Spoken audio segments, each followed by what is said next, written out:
The bride platform in Red Hollow had been constructed the previous spring from pine lumber that still smelled faintly of sap on warm afternoons. It sat at the north end of Main Street, elevated just enough that the women standing on it could be seen clearly from the street below, which was, of course, the entire point. The frontier wasn't sentimental about these arrangements. Men needed wives. Women needed futures. The platform was simply where those two facts met and negotiated terms. Mara had stood on 6 platforms before this one.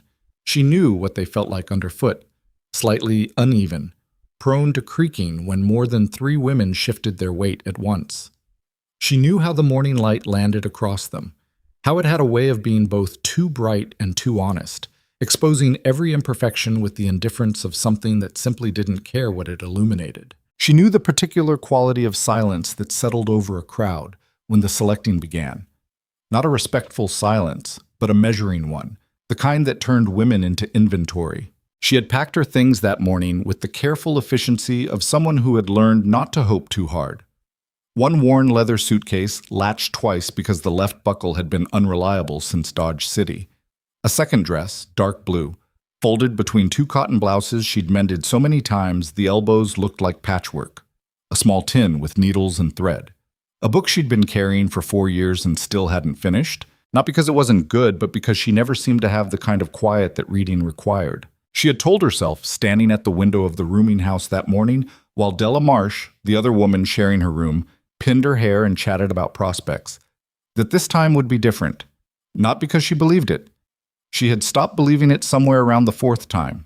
She told herself because it was the only way to get her feet moving toward the door. Red Hollow was a frontier settlement that had recently graduated from camp to town, which mostly meant it now had a post office and 2 establishments that served liquor and called themselves saloons rather than one establishment that served liquor and called itself nothing in particular.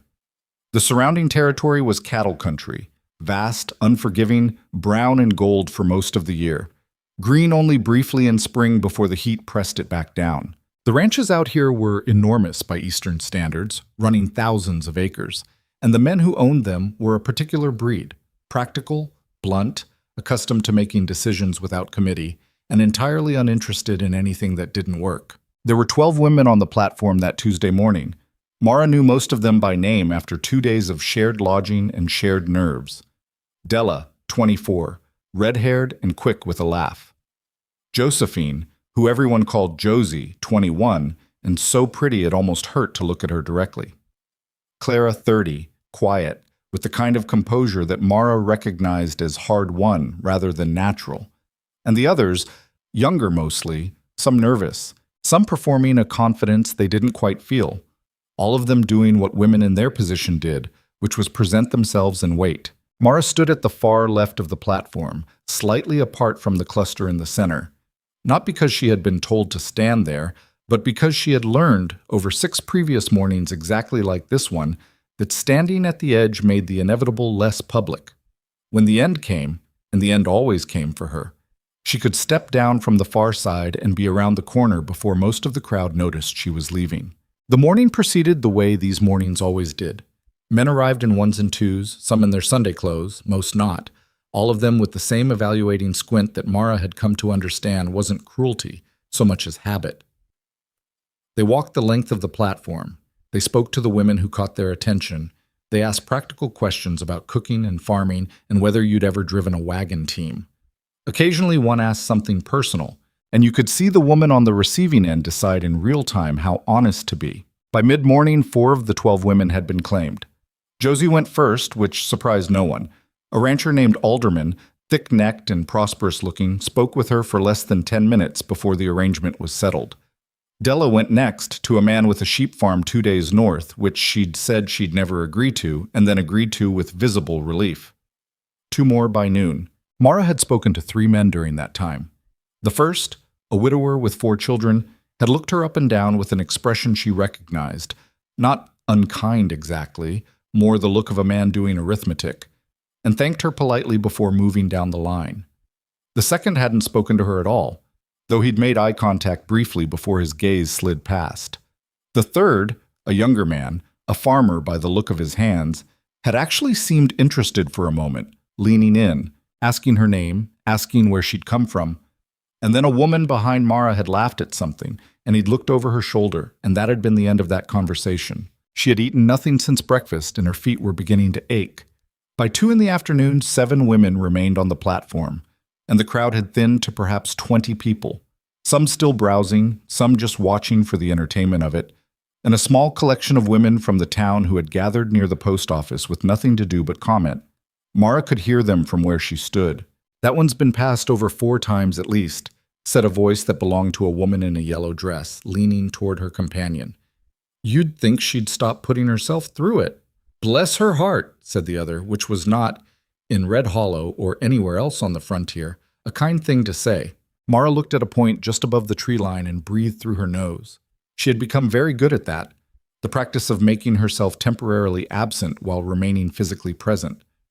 It was a skill she'd developed young, in a house where her size had been a topic of constant discussion, where her mother had meant well but kept meaning it in ways that accumulated like debt, where the other girls at school had made her understand that her body was a problem to be apologized for before she'd been old enough to know what an apology was. She was thinking about leaving, not dramatically. She wasn't built for dramatic exits.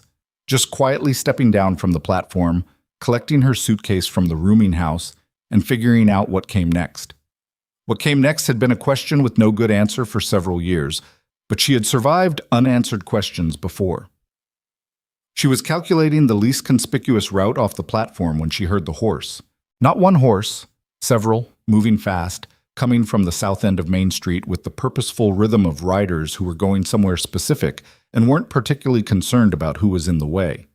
The crowd turned. Even the women from the post office stopped their commentary. The lead rider pulled up at the edge of the gathering, a black horse, enormous, well kept in the way that working animals are kept when their owner actually values them rather than just using them.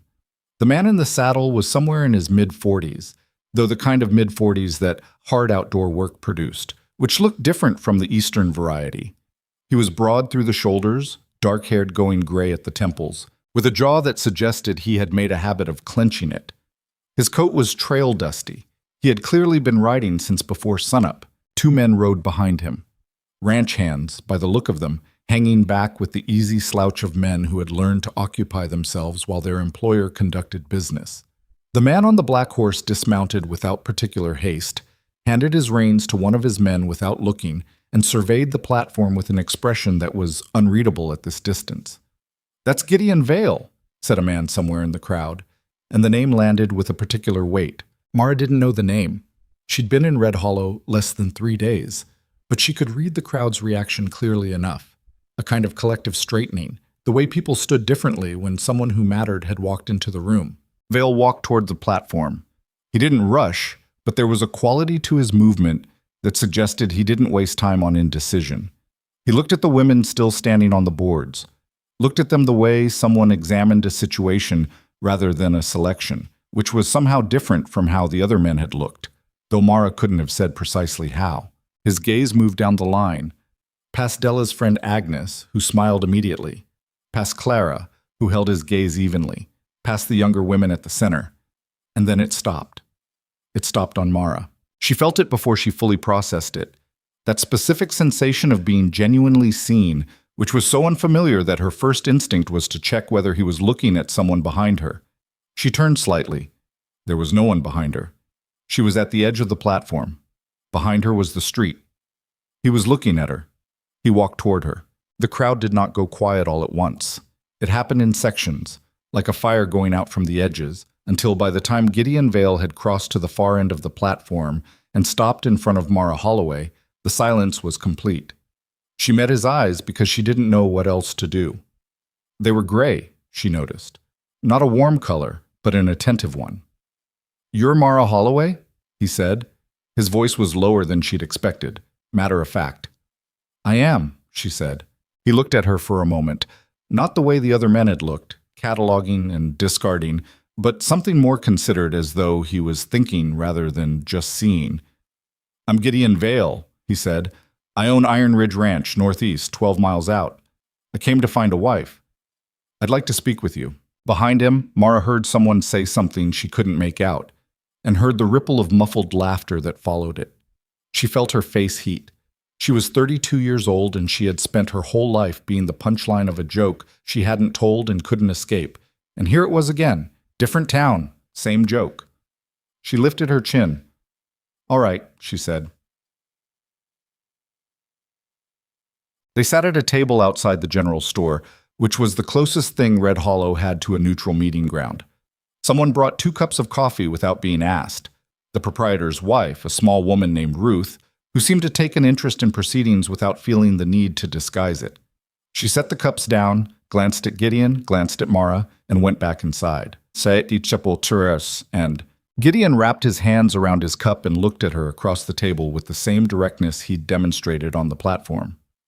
"I'll tell you what I'm looking for," he said, "and you can tell me whether it sounds like something you want any part of. I don't see the point in dancing around it." "Neither do I," Mara said, which was true. She'd spent enough mornings dancing around things on platforms. "Iron Ridge is 11,000 acres, he said. "Cattle, mostly. Some horses. I run 32 hands during the busy season, fewer in winter. The house is large. My wife Eleanor died 3 years ago from fever. We had no children." He paused on that last sentence briefly, then continued. "The ranch needs managing, not just the land, the house, the operation, the people. My foreman is good, but he's got enough to do without looking after everything else. I need a woman who can make decisions and stand by them, who can handle hard work without deciding she's above it, who won't fall apart the first time something goes wrong, because something is always going wrong." He stopped and picked up his coffee. "That's not what you're supposed to say," Mara said. "What am I supposed to say?" "Something about companionship, about wanting a partner in life. Something that makes it sound less like a job listing." He looked at her for a moment. Something shifted in his expression. Not quite a smile, more the suggestion that one was theoretically possible. "It is somewhat a job listing," he said. "I'm not going to pretend otherwise, but I'll say this. I'm not looking for someone to serve me. I had a housekeeper for 2 years after Eleanor passed. That's not the same as a wife, and I know the difference." He set his cup down. "What I want is someone in the house who has opinions and isn't afraid to say them. Someone I can talk to at the end of the day. Someone who makes decisions when I'm not there to make them and doesn't second-guess herself into paralysis." He paused. "The frontier is not gentle. I need someone who already knows that." Mara looked at him. She had listened to a lot of men describe what they were looking for in a wife. She had listened to men describe wanting someone soft, someone manageable, someone who wouldn't inconvenience them too much. She had listened to men who wanted the idea of a frontier wife rather than the reality of one, who had read something romantic into the arrangement that the arrangement could not actually support. This man was saying something different. She wasn't entirely sure yet whether she trusted it. "Why me?" she asked. It came out more direct than she'd intended, but she didn't walk it back. He met her eyes. "Because you're still standing," he said. "You've been on that platform all morning. I watched from the south end before I rode up. Every time someone walked past you, you stood there and dealt with it, and didn't make a scene and didn't disappear. That takes something." He paused. "I need something like that running my household." It was not a compliment exactly. It was an assessment, but it was an accurate one, and Mara had had enough inaccurate kindness in her life that accuracy felt almost like relief. "You don't know anything about me," she said. "Tell me then." She thought about it for a moment, about where to start, about what to include and what to leave out. She had a habit of leaving things out, of editing herself down to the parts she thought were acceptable. She recognized the habit and deliberately set it aside. "I'm 32, she said. "I was born in Pennsylvania in a mill town. My father ran a dry goods store. I worked there from the time I was 12. I can keep accounts, and I know how to order inventory, and I know what things cost. I can cook for large numbers of people. I spent 2 years helping my aunt run a boarding house after my father died. I've driven a wagon team, though not in rough terrain. I read everything I can get my hands on, and I have opinions about most of it." She stopped. "I have never successfully been chosen on one of these platforms, as I suspect you could tell. I've been passed over 7 times, which means that either there is something wrong with me that disqualifies me, or the men on those platforms were looking for something I'm not and never will be." She waited. "Which do you think it is?" he asked. "I know which one I think it is," she said, "but I've also been told my whole life that I'm wrong about that, so I hold the opinion with some uncertainty." He was quiet for a moment. Then, "Can you ride?" "I can stay on a horse," she said. "I wouldn't call it riding." "Can you learn?" "I can learn anything if someone teaches me properly and gives me enough time." He nodded, as though she'd answered a question he'd been carrying around for a while. "There's a supervised courtship period," he said. 2 weeks, minimum. You'd stay at the Whitmore house. They board women in your situation. I'd come by every other day. You'd visit the ranch twice during that time, see what you're actually agreeing to before any decision is made. "That's fair," she said. "It's practical," he said, which she was beginning to understand was his way of saying the same thing. Because... The next morning at breakfast in the rooming house, Mara told Della about the conversation. Della stared at her over a biscuit for a full 5 seconds. "Gideon Vale," she said. "The Gideon Vale. Iron Ridge." "I don't know that there's more than one," Mara said. "Mara." Della set down the biscuit. "Iron Ridge Ranch is the biggest spread in 3 counties. People talk about him like he's half a legend. His wife was some kind of society woman from back east. Everyone said he was absolutely devoted to her. When she died, half the territory assumed he'd just work himself to death and never remarry." She leaned forward. "And he chose you." "He spoke to me," Mara said carefully. "Nothing's been decided. He walked past every other woman on that platform and went straight to you." Della shook her head slowly. "I don't know whether to be overjoyed for you or terrified on your behalf." Mara had been awake most of the night, asking herself the same question. The Whitmore house was at the quieter end of Main Street, a 2-story building with a porch that sagged slightly on the right side, run by Margaret Whitmore, a widow of indeterminate age with an efficient manner and a sharp eye for trouble. She had 3 women boarding currently: Mara, a young woman named Effie, who was waiting for her intended to return from a cattle drive, and Clara from the platform, who had received a proposal from a farmer and was taking her time deciding. Mara had a room to herself. It was small, barely large enough for the bed and the chair and the washstand, but she had the window, which looked out over a small kitchen garden that Margaret kept with methodical care, and in the early morning the light came through it clean and uncomplicated. She used the time to think. The town, it emerged, had plenty of opinions about Gideon Vale's decision. She hadn't sought out these opinions, but the frontier had a poor concept of minding its own business, and they found her anyway. The first came from a woman named Harriet Kell, wife of the land office clerk, who encountered Mara at the dry goods store on the second morning and managed, within 4 minutes of conversation, to communicate 3 things: that Gideon Vale was a man of great importance, and that this was beyond dispute; that his first wife Eleanor had been a woman of considerable refinement and beauty, and that, while she certainly meant no offense, the contrast between Eleanor Vale and Mara Holloway was quite remarkable. And hadn't Gideon seemed perhaps tired and distracted when he made his selection? And was Mara quite certain he'd intended to approach her specifically? Mara thanked her for her concern and bought her flour and left. The second came from 2 men outside the feed store who didn't lower their voices sufficiently when she walked past. She caught enough, Vale's lost his mind, and he could have any woman in the territory, and something that involved the word heavy set used in a way that confirmed it was not being deployed with sympathy. She kept walking. She had learned long ago that stopping and confronting accomplished nothing except making the moment longer. What she did instead was file the words away, the way you'd note a loose board in a floor, not because you intended to fall through it, but because you needed to know where it was. The third came unexpectedly, from Margaret Whitmore herself. It was the 3rd evening, after supper, when Margaret found Mara sitting on the porch in the fading light. She sat down in the other chair without preamble, folded her hands in her lap, and looked out at the street. "You've been quiet," Margaret said. "I've been thinking," Mara said, "about Vale's proposal." "About whether it's real," Mara said, "whether it means what it seems to mean." Margaret was quiet for a moment. "I've known Gideon Vale for 12 years, she said. "His wife Eleanor boarded here before they married.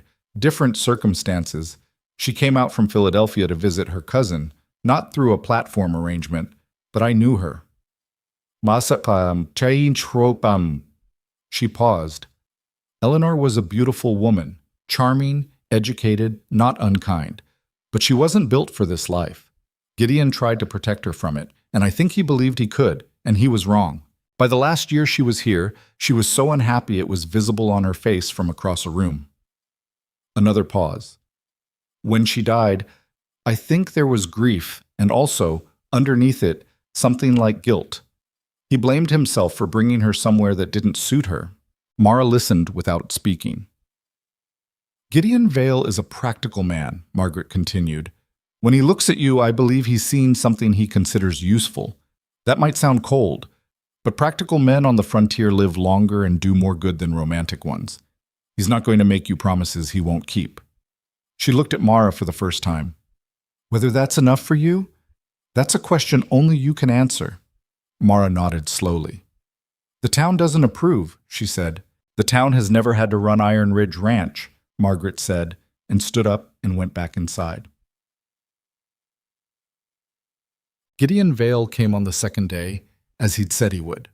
He arrived in the late morning, leaving his horse at the post and knocking at the front door with the brisk efficiency of someone who'd considered not knocking and decided manners were still worth the effort. Margaret let him in, installed them in the front parlor, and left the door ajar, which satisfied both propriety and the unspoken curiosity of Effie, who could be heard moving unnecessarily near the hallway. He sat across from her in the parlor's stiff chair and looked, if possible, slightly less comfortable than he had at the table outside the general store. The parlor, with its lace curtains and china figurines, seemed to not quite know what to do with him. "How are you finding the town?" he asked. "Opinionated," she said. A short exhale, nearly a laugh. "That's accurate." "People have thoughts about your choice," she said. She might as well say it. He probably knew.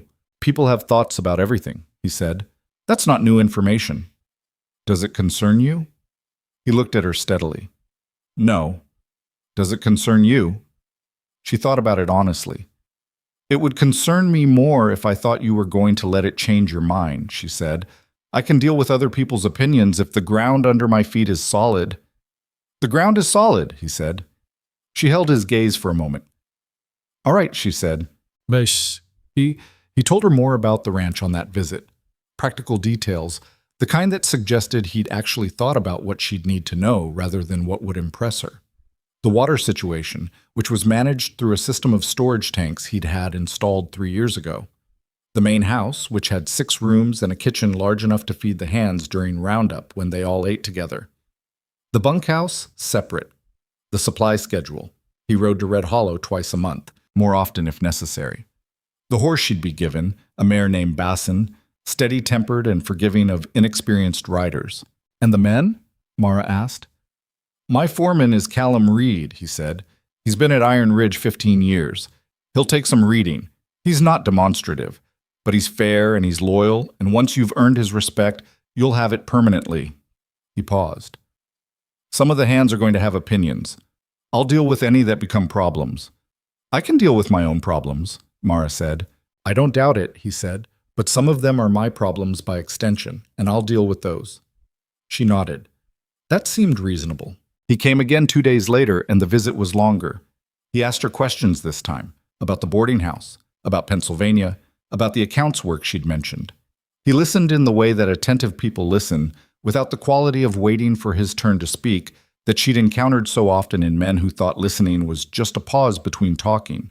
When she mentioned something about supply chain management from her father's store days, he asked a follow-up question that revealed he'd actually retained what she'd said about it. "You were close to your father," he said. "I was," she said. "He died when I was 20. Fever, same as—" She stopped. "Same as Eleanor," he said. His voice didn't change, but something in his face did, briefly. "I'm sorry," she said. "I didn't mean to." "You didn't do anything wrong," he said. "It's a fact. Fever kills a lot of people out here." He was quiet for a moment. "She hated the winters most," he said. "Not the cold, the isolation. She was used to people around her, things happening. Out at Iron Ridge in January, you can go 3 weeks without seeing anyone outside the ranch hands." He looked at his hands. "I kept thinking if I could just get her through another winter, she'd adjust. She never did." It was the most personal thing he'd said. Mara recognized the weight of it.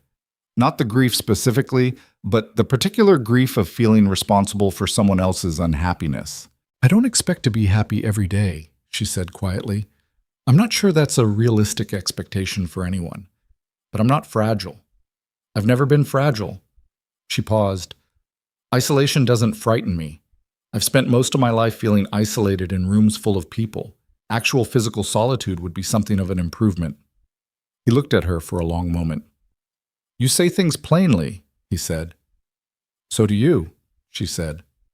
I've been told it's not a virtue, he said. By whom? Various people over the years. Were those people useful to you in any other way? He paused. Not particularly. Then I'd consider their opinion on the matter to carry limited weight, Mara said. This time he actually smiled. It didn't transform his face. He wasn't a man for transformations. But it was genuine, and it was the first time she'd seen it, and it landed somewhere behind her sternum with a small, specific warmth that she noted carefully and did not trust yet. Boo! The first visit to Iron Ridge came on the 8th day of the courtship period. They rode out in the morning, Mara on Basin, who was exactly as steady as Gideon had promised, and Gideon on his black horse, and Callum Reed alongside on a roan gelding. Reed was 50-ish, weathered down to essentials, with a walrus mustache and eyes that gave away nothing on first meeting. He'd greeted Mara with a nod that was neither welcoming nor hostile, simply acknowledging, which she took as a starting position rather than a verdict. The 12 miles took just under 2 hours at an easy pace, and Mara used the time to look at the land. It was beautiful in the brutal, specific way of places that don't make any effort to be appealing, wide and brown gold at the edges where the grasses had dried, and enormous in a way that wasn't merely a matter of distance but of atmosphere, as though the sky here had more volume than sky elsewhere. She had grown up in a mill town where the view from any window was another building. This was something else entirely. The ranch house was larger than she'd expected, which was saying something given that he'd described it as large. Stone foundation, timber upper, wide-covered porch running along the front. Functional rather than decorative, with none of the ornamental touches that Eastern homes use to signal prosperity. Its prosperity was evident in its solidity, in the quality of the construction, in the fact that it was clearly maintained rather than merely standing. Inside, wide plank floors, a kitchen that was the largest room in the house, a main room with a stone fireplace big enough to stand in, a study off the main corridor where a desk sat under a window with papers arranged in a practical rather than neat fashion. 6 rooms upstairs, as he'd said. Eleanor Vale had been a real woman here. Mara saw traces of her in the curtains in the main room, pale yellow, a little faded now, the kind of curtains someone had chosen carefully and that no one had thought to replace because doing so felt final. Mara walked through the rooms without comment, which she could tell Gideon appreciated. In the kitchen, she opened cabinet doors and looked at the stores. The organization, or lack of it, told her things. Staples adequate but impractical in arrangement. Things being used regularly were behind things being used rarely, which meant whoever had been managing the kitchen was doing so by memory rather than system. She could fix that in an afternoon. She looked out the kitchen window at the yard and the barn and the distant line of the bunkhouse. How many for meals? She asked.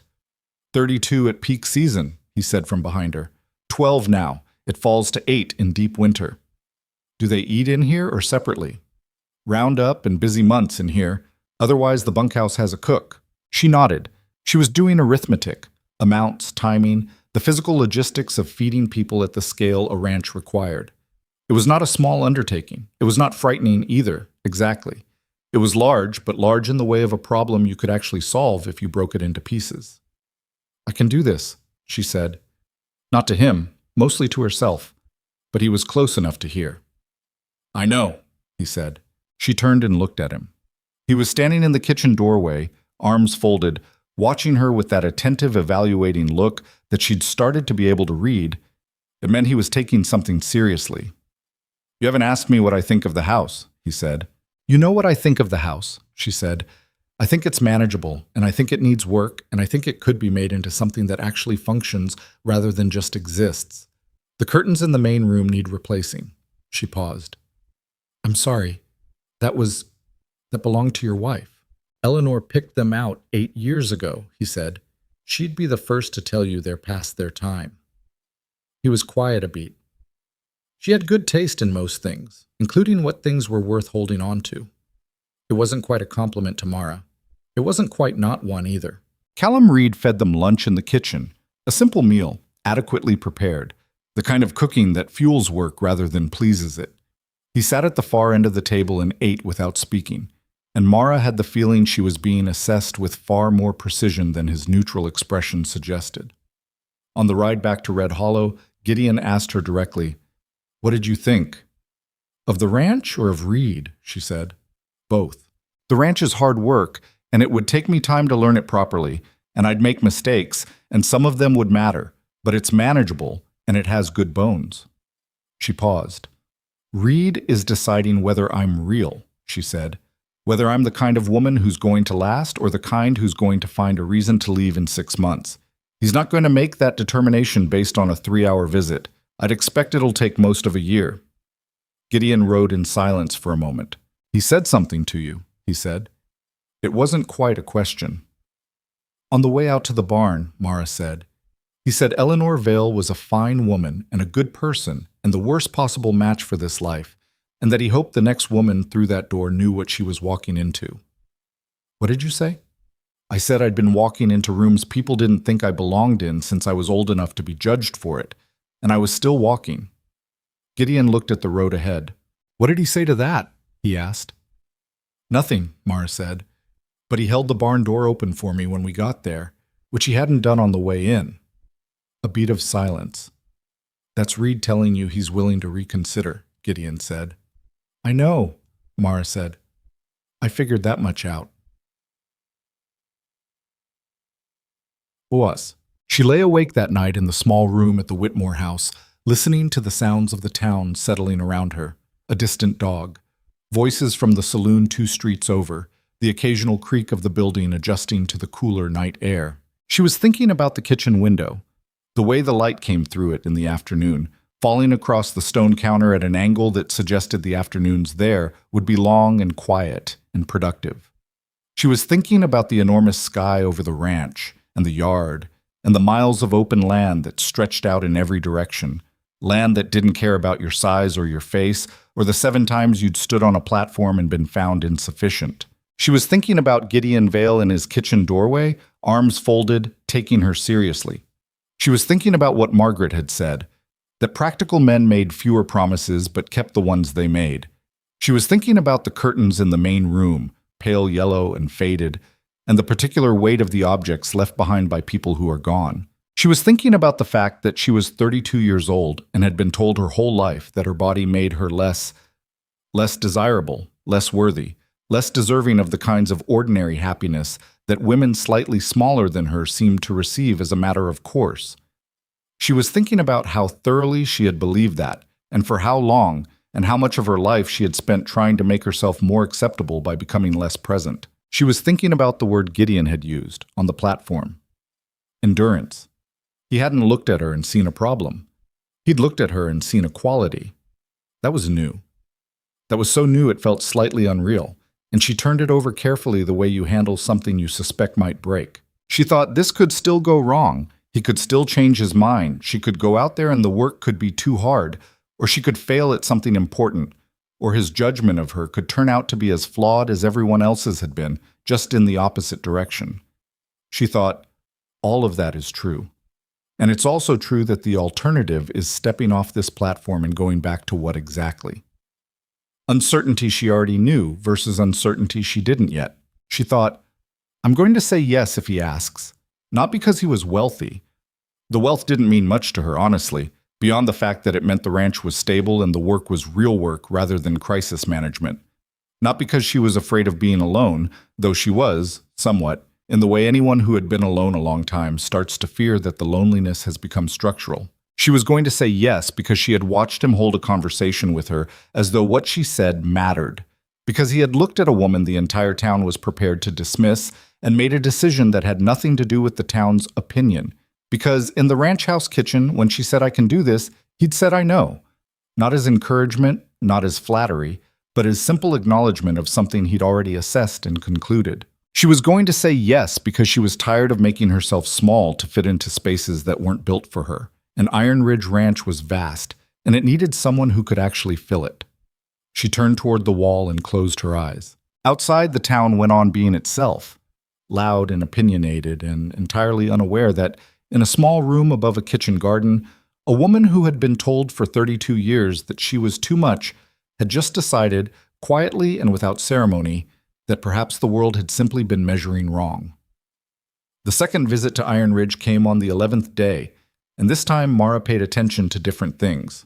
The first visit she'd been taking in the scale of it, the size of the kitchen, the lay of the land, the distance between the house and the bunkhouse, the general shape of what she'd be agreeing to.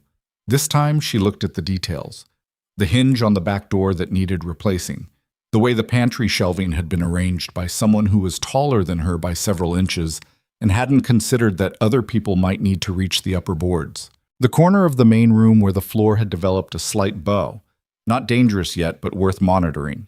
The vegetable garden behind the house, which had gone largely untended since spring and was still producing despite itself, stubbornly. Beans and late squash and something that might have been kale fighting its way up through weeds. She crouched beside the garden and pulled a handful of weeds without thinking about it, turning the soil with her fingers to check its condition. It was good soil. That surprised her, though it probably shouldn't have. This was ranch country, after all, and the land here had been worked carefully. Eleanor tried with that garden, Gideon said from behind her. He'd followed her out back without making noise about it.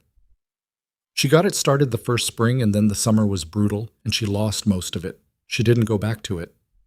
The soil's still good, Mara said, standing and brushing her hands on her skirt. It would come back with some attention. Most things do, he said, and then seemed to reconsider whether that had sounded like more than he'd intended, and looked away toward the barn.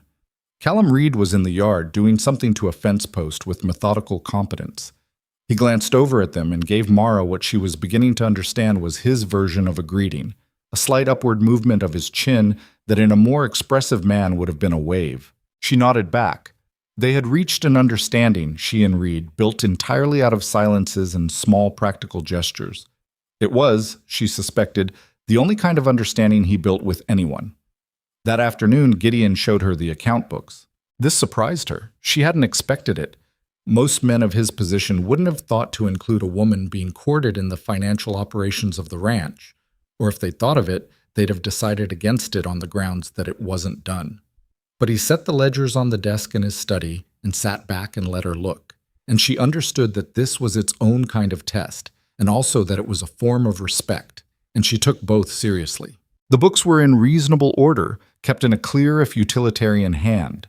She worked through 3 years of entries, asking questions occasionally. About a purchase that seemed large, about a season where the margin had been thinner than the others, about a line item she didn't recognize. He answered all of them without hedging.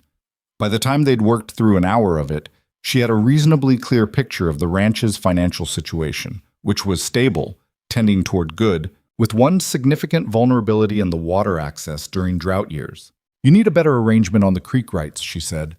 The current agreement, she tapped the relevant entry, expires in 3 years, and there's no guarantee of renewal at the same terms. If Morrison sells that upstream parcel, you'd be negotiating with whoever buys it, and they might not be neighborly. Gideon looked at her for a moment. My lawyer said the same thing 6 months ago, he said. Then you should have it sorted before the 3 years are up. I know, he said. I've been prioritizing other things. Water is not a thing to deprioritize on the frontier, she said. No, he agreed. It isn't. She closed the ledger. Outside the study window, the afternoon light was going golden, stretching long across the yard, and the hands were beginning to drift toward the bunkhouse after the day's work. It was a working place. That was what struck her most, cumulatively. It wasn't a show place or a monument to someone's success. It was a place that simply worked, that asked every person and every structure on it to perform its function without complaint. She could function here. She felt it with a quiet certainty that was different from hope. Less fragile, more like the feeling of recognizing something. On the ride back, the sky went the particular deep orange of late afternoon, and the land looked briefly like something a painter would attempt and fail at, because painters dealt in still things, and this wasn't still. The grasses moved, the light moved, a hawk crossed the distance between them and the darkening east with indifferent ease. I want to say yes, Mara said. Gideon didn't respond immediately. The horses kept walking. to the courtship arrangement, she clarified, though she suspected he'd understood her. I want to see it through, with the intention of... She stopped and then made herself finish. I want to see it through with the intention of marrying you, if you still want that. He was quiet for another beat. I still want that, he said. All right, she said. All right, he said. It was not a romantic exchange. There were no declarations. But something settled between them in the quiet after it. Something that felt, tentatively, and with appropriate caution, like the beginning of solid ground. Ite. The town of Red Hollow responded to the continued courtship the way small frontier towns respond to anything that deviates from the expected order of things, with sustained energetic commentary. Mara had been prepared for some of it. She had not been entirely prepared for the scale of it. The women of Red Hollow had organized their social life around the kind of informal gatherings that happened at the dry goods store, at the church hall, at each other's kitchen tables on weekday afternoons. Mara was not part of these gatherings. She was a stranger, and she was boarding temporarily, and she had not been invited. But the gatherings were not conducted quietly, and Margaret Whitmore's kitchen wall did not have the thickness required to make what happened in the parlor on the other side of it private. She heard things. She heard Harriet Kell, whose husband ran the land office, say that it was a shame when a man of Gideon Vale's stature let sentiment override common sense. She heard Harriet's companion, a woman Mara hadn't been properly introduced to, but who had a sharp laugh, say that sentiment wasn't quite the word she'd have used. She heard two younger women at the dry goods counter discussing her in the careful, loud way of people who want to be overheard, because being overheard is the point. She seems decent enough, said one, which sounded generous until the pause that followed it, which indicated that the but was coming. The but was that Gideon Vale deserved someone who could actually do the ranch justice. That Iron Ridge Ranch, being the most substantial holding in 3 counties, required a certain kind of woman, capable, naturally, but also presentable, because the ranch entertained, and what would people think when they came out to dinner and found, well, Mara bought her thread and left. She had an appointment with herself that she kept most mornings, which involved walking to the edge of town where the main road became open country and standing there for 15 minutes with the wind in her face. It wasn't a ritual or a contemplative practice. It was just that the town had a quality of compression to it, all its people and opinions packed into a small space, and the open air at the edge of it was a corrective. She stood there and let the wind do what wind does, which is to simply move past everything without stopping to evaluate it. On the 9th morning of this practice, she was standing at the edge of the road when she heard boots behind her and turned to find Clara from the platform, who was still at the Whitmore house, and had apparently made it her business to track down Mara's morning location. Clara was 30 years old and had the composed expression of someone who had made peace with at least a few of her harder truths. She stood beside Mara and looked at the open land for a moment before saying anything. I've decided to accept the farmer's proposal, Clara said. Amos Briggs, he's plain-spoken and his hands are good, and I think he'll be fair. She paused. I'm not in love with him. Most people aren't, Mara said, at the start. I think that's all right, Clara said. I think liking someone and respecting them and believing they're decent is a better foundation than most marriages start with anyway. I think you're probably right, Mara said. Clara looked at her. They're talking about you, she said. I know. Does it? Clara stopped, chose her words more carefully. How are you managing it? Mara looked at the line where the road met the sky. I've been managing it my whole life, she said. People deciding what I should be and then being disapproving when I'm not that thing. She paused. It still lands. I won't say it doesn't, but it lands in a different place than it used to. It used to land right in the center of me, where the doubt was. Now it lands more at the surface, and I wait, and it passes. That sounds like something you had to learn, Clara said. Over a lot of years, Mara said, and I still don't do it perfectly. Clara nodded, then, for what it's worth, and I know we don't know each other well, I think you made a good choice, from what I can see of you. Mara looked at her. Thank you, she said, and meant it. The formal dinner at the Whitmore house happened on the 12th day. Margaret Whitmore had a tradition, apparently, of hosting a dinner when a boarder's courtship reached its late stage, a way of formalizing the arrangement within a social context before the actual wedding arrangements began. It was, Mara suspected, also Margaret's way of keeping an eye on proceedings and deciding whether she approved, which she took seriously as a civic responsibility. Gideon arrived looking marginally more formal than usual, which meant his coat was new rather than trail-worn, and he'd had a haircut at some point in the recent past. He brought a bottle of wine, which he handed to Margaret with the efficiency of a man who'd looked up what was appropriate and done it without feeling the need to make a production of it. The dinner was also attended by Clara and Amos Briggs, who had the stunned look of a man who had recently agreed to marry someone and was still processing the reality of it, and Effie, whose cattle drover had returned and who was radiantly, overwhelmingly happy in the specific way of people who have just gotten the thing they feared they wouldn't. They ate roast chicken and potatoes and talked about the territory, about the summer's cattle prices, about the water situation east of town where a dam project was being proposed. Gideon and Amos discussed farming versus ranching with the respectful wariness of two men who each thought the other had made the harder choice. Margaret asked Clara questions about her plans with the precision of someone conducting a competency assessment. Effie talked about her drover, whose name was apparently Pete, with a frequency that indicated she was incapable at present of thinking about anything else. It was a normal dinner. That was the thing Mara noticed most, and it struck her as remarkable. Or not remarkable exactly, but something she registered.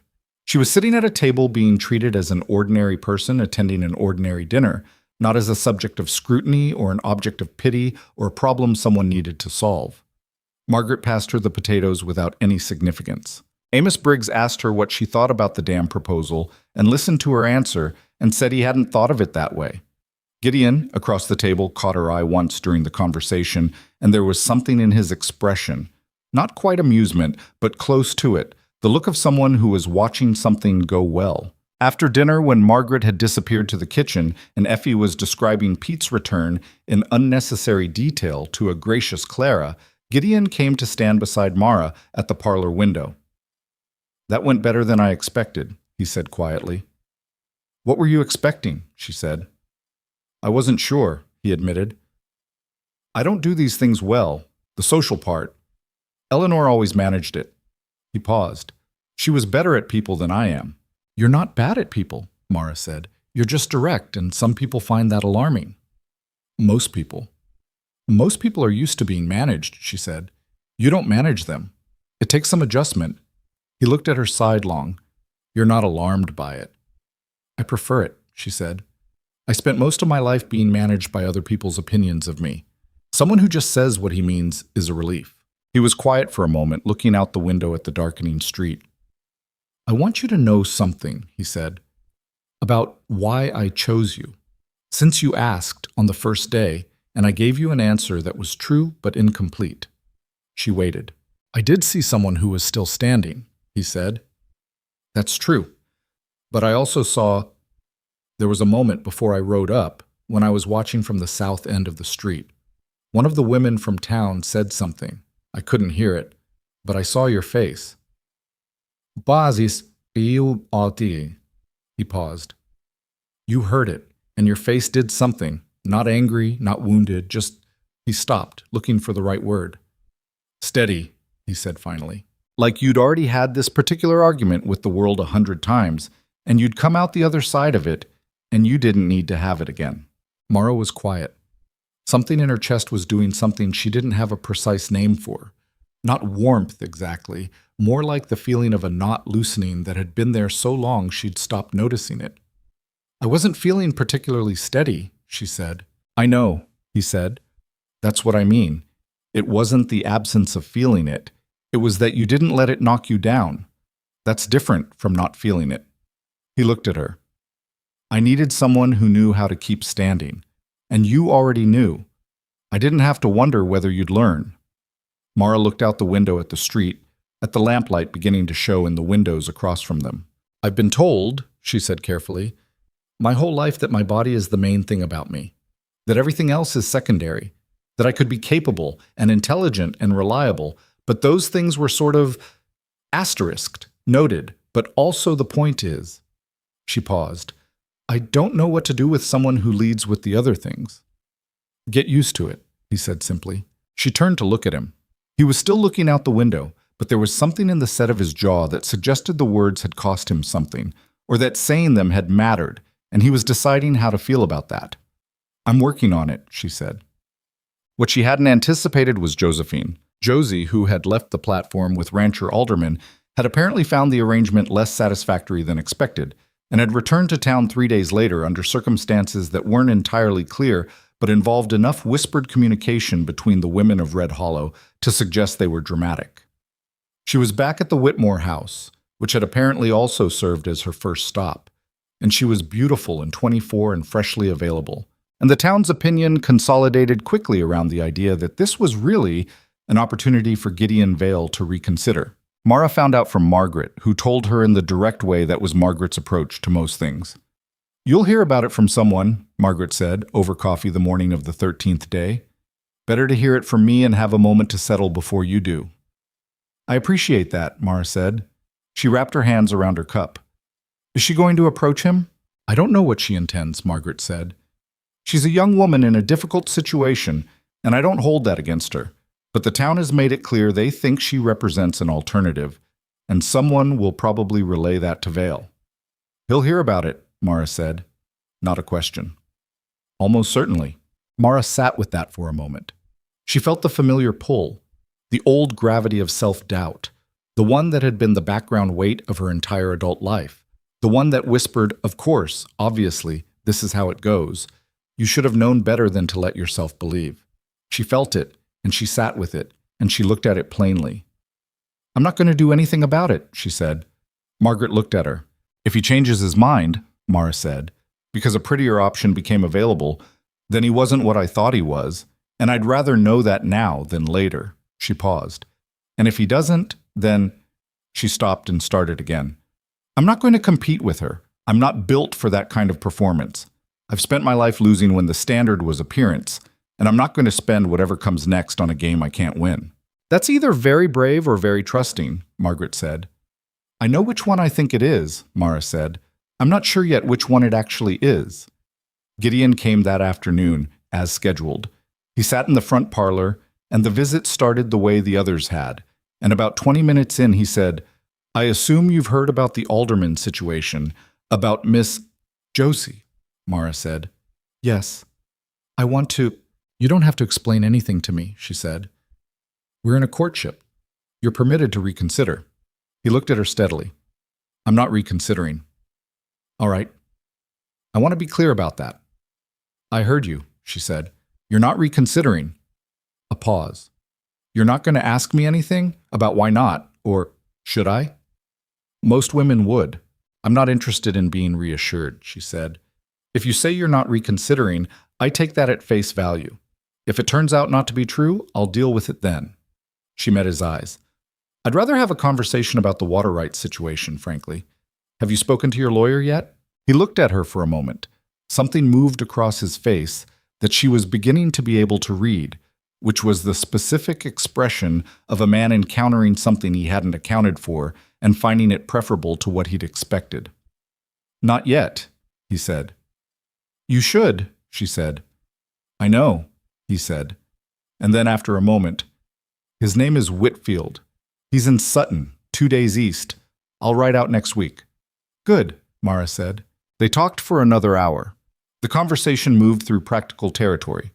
The supply run she'd need to understand, the ranch's relationship with the nearest neighbor, amicable but cautious, which she gathered was as good as it got out here, the question of what she'd want to bring from her limited possessions when she came to the ranch. She hadn't thought about that concretely before, and found herself making a mental inventory. The book she'd been carrying 4 years, the tin of needles and thread, the dark blue dress she'd worn for 7 platform mornings, and which she intended to burn or bury when this was over. She would leave the second dress. She'd need new ones anyway, practical ones, for the work. When Gideon left that afternoon, he paused at the door. "The dinner at Margaret's," he said. "The evening went well." "It did," she agreed. It's been a long time since an evening went well like that," he said. The admission was clumsy, the words coming out in a slightly different order than he'd intended, and she recognized the quality of it. Someone trying to say something personal and finding that the machinery for it had gotten a little rusty from disuse. "Me too," she said. He nodded. He left. She stood in the parlor doorway and listened to his horse move up the street, and the sound became ordinary distance, and then nothing. And she went back inside and sat at the kitchen table with Margaret and talked about preserving the late squash from the kitchen garden for the better part of an hour. And it was a perfectly reasonable way to spend an afternoon. The 14th day was the last day of the formal courtship period. Mara spent the morning walking to the edge of town and standing in the wind, the way she'd been doing. She spent the better part of it thinking about the life she'd led up to this moment. Not in a sentimental way, more in the way you check your packing before a long journey, making sure you know what you're carrying and what you're leaving behind. She was carrying 32 years of knowing how to work, knowing how to do without, knowing how to get up after something knocked you down. A quick head for accounts, strong hands. A temper she kept well managed, but that was there. The particular kind of stubbornness that looked like endurance from the outside. A capacity for reading people that she'd developed partly out of necessity. When you were the kind of person who got dismissed easily, you learned to understand what people were actually saying beneath what they said. She was leaving behind the version of herself that apologized for her body before anyone asked. The habit of standing at the edges of platforms. The practice of making herself smaller to fit into spaces that weren't built for her. She wasn't sure the leaving behind was clean. Habits like that had roots. But she was going to try. Gideon arrived at the Whitmore house in the late afternoon. Mara met him on the porch because the porch felt right. Open air, practical, no lace curtains. He stood at the bottom of the steps and looked up at her, and she noticed, as she had noticed on the first day, that there was no performance in how he looked at her. No effort to make his face say something his eyes didn't mean. He reached into his coat pocket, produced a small box, plain wood, nothing elaborate, and opened it.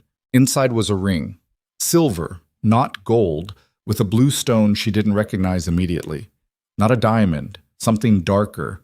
Sapphire, she thought. The kind of blue that was almost serious. I'll make you the same promises I can keep, he said, and not a word more. I'll be fair with you. I'll respect your judgment. I'll tell you the truth even when it's inconvenient. I won't manage you or keep things from you because I think you can't handle them. I'll work beside you as long as there's work to do. He paused. That's what I have to offer. She looked at the ring. She looked at him. It's enough, she said. She held out her hand. He placed the ring on her finger, and his hands were warm and slightly rough from years of rope and fence and saddle leather, and the ring fit, which seemed too small a thing to notice, and also felt significant in a way she couldn't entirely explain. There's something I want to say, too, she said. Since we're doing this plainly. He waited. I'm not easy, she said. I have opinions, and I'll say them. I make decisions, and I commit to them, and if you want to change them, you'll have to argue your case because I won't back down just because you'd prefer. I did. I'm not. She stopped, started over. I spent a long time trying to be easier, trying to be the version of myself that was least likely to be too much. I'm done doing that. If you're offering partnership, I'll take it, and I'll be a full partner, not a managed one. He looked at her steadily. That's what I want, he said. All right, she said. All right, he said. The sun was going west, taking the warmth of the afternoon with it, and somewhere down the street someone was closing up shop for the day, the sound of a door being pulled shut carrying clearly in the quiet air. Margaret Whitmore would be starting supper. The town of Red Hollow would be settling into its evening, its conversations and opinions and arrangements, all continuing in their ordinary way, entirely indifferent to what had just happened on a boarding house porch. But something had happened. Mara could feel the specific gravity of it, the weight of a decision that meant something, the particular reality of a yes that you'd said from a place of choice rather than desperation. She looked at the blue stone on her hand. It caught the last of the afternoon light and held it. She was going to marry Gideon Vale.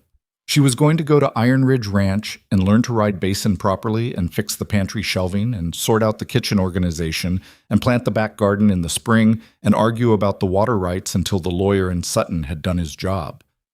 She was going to make something real in a place that required reality from every person who tried to live in it. The town was going to talk about it.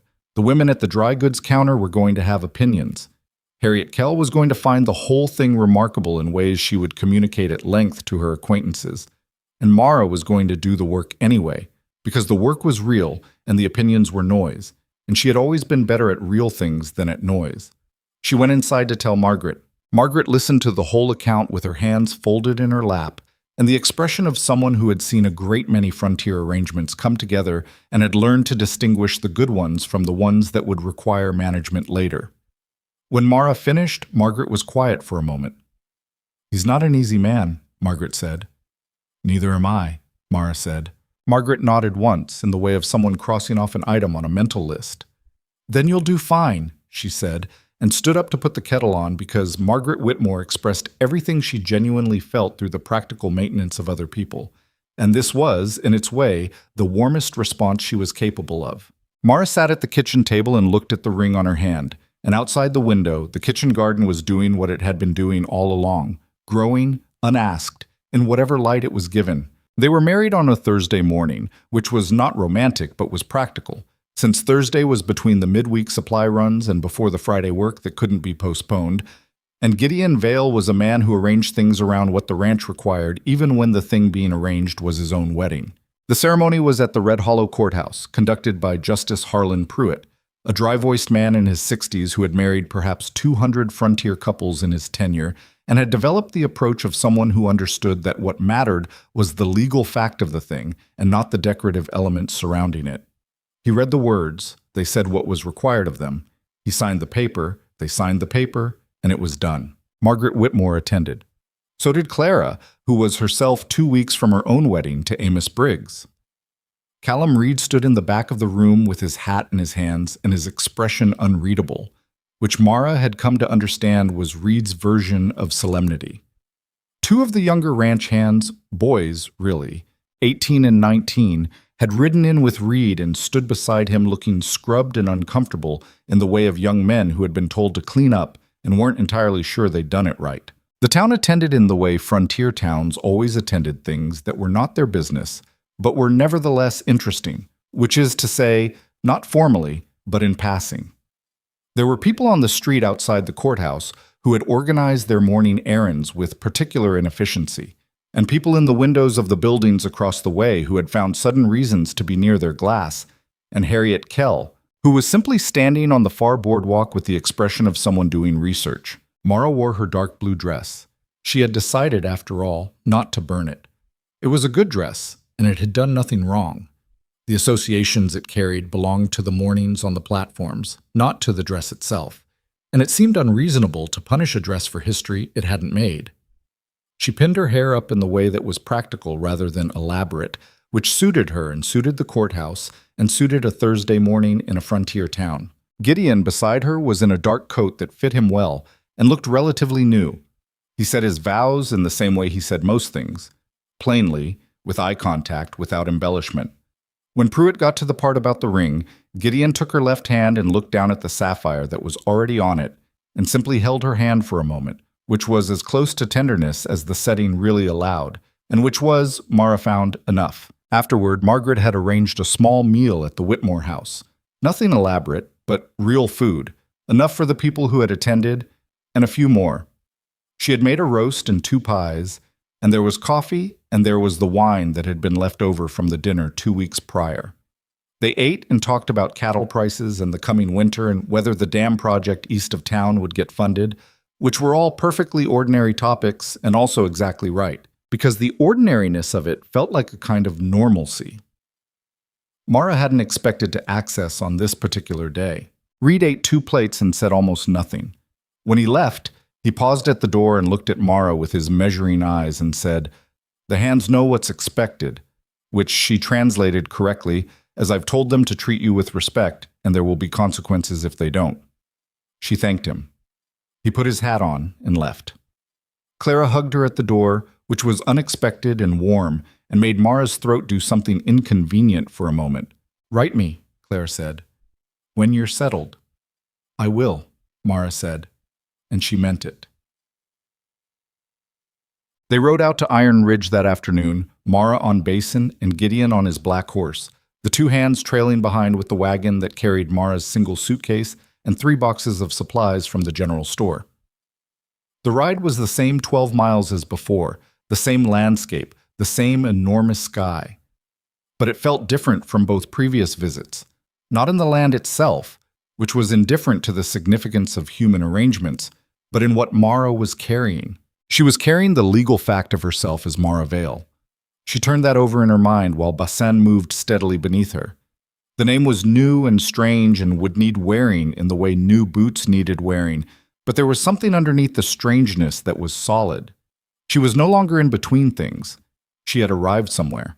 The ranch house came into view as they crested the last rise, and the afternoon light was hitting it squarely, and it looked like what it was: a working place, a real place, a place that made demands of everyone in it and offered back in exchange the particular satisfaction of a life that had weight to it. Mara dismounted at the post and untied her suitcase from the wagon herself, which she did because it was her suitcase and because she preferred to carry her own things. One of the hands, the older one, named Doyle, 22 or so, with a missing left incisor and an efficient manner, made a move to help, and she said, "I've got it." And he stopped and nodded, which was the correct sequence. Inside, the house smelled of wood and dust and the faint residue of years of cooking. It smelled like a place where people lived and worked. It did not smell like a beginning, but beginnings rarely announce themselves through the nose. Mara set her suitcase on the bed in the room she'd chosen during the first visit. Not the largest room, which she'd suggested Gideon keep as his own, but the one beside it, with the east-facing window that would get the morning light. She unpacked methodically.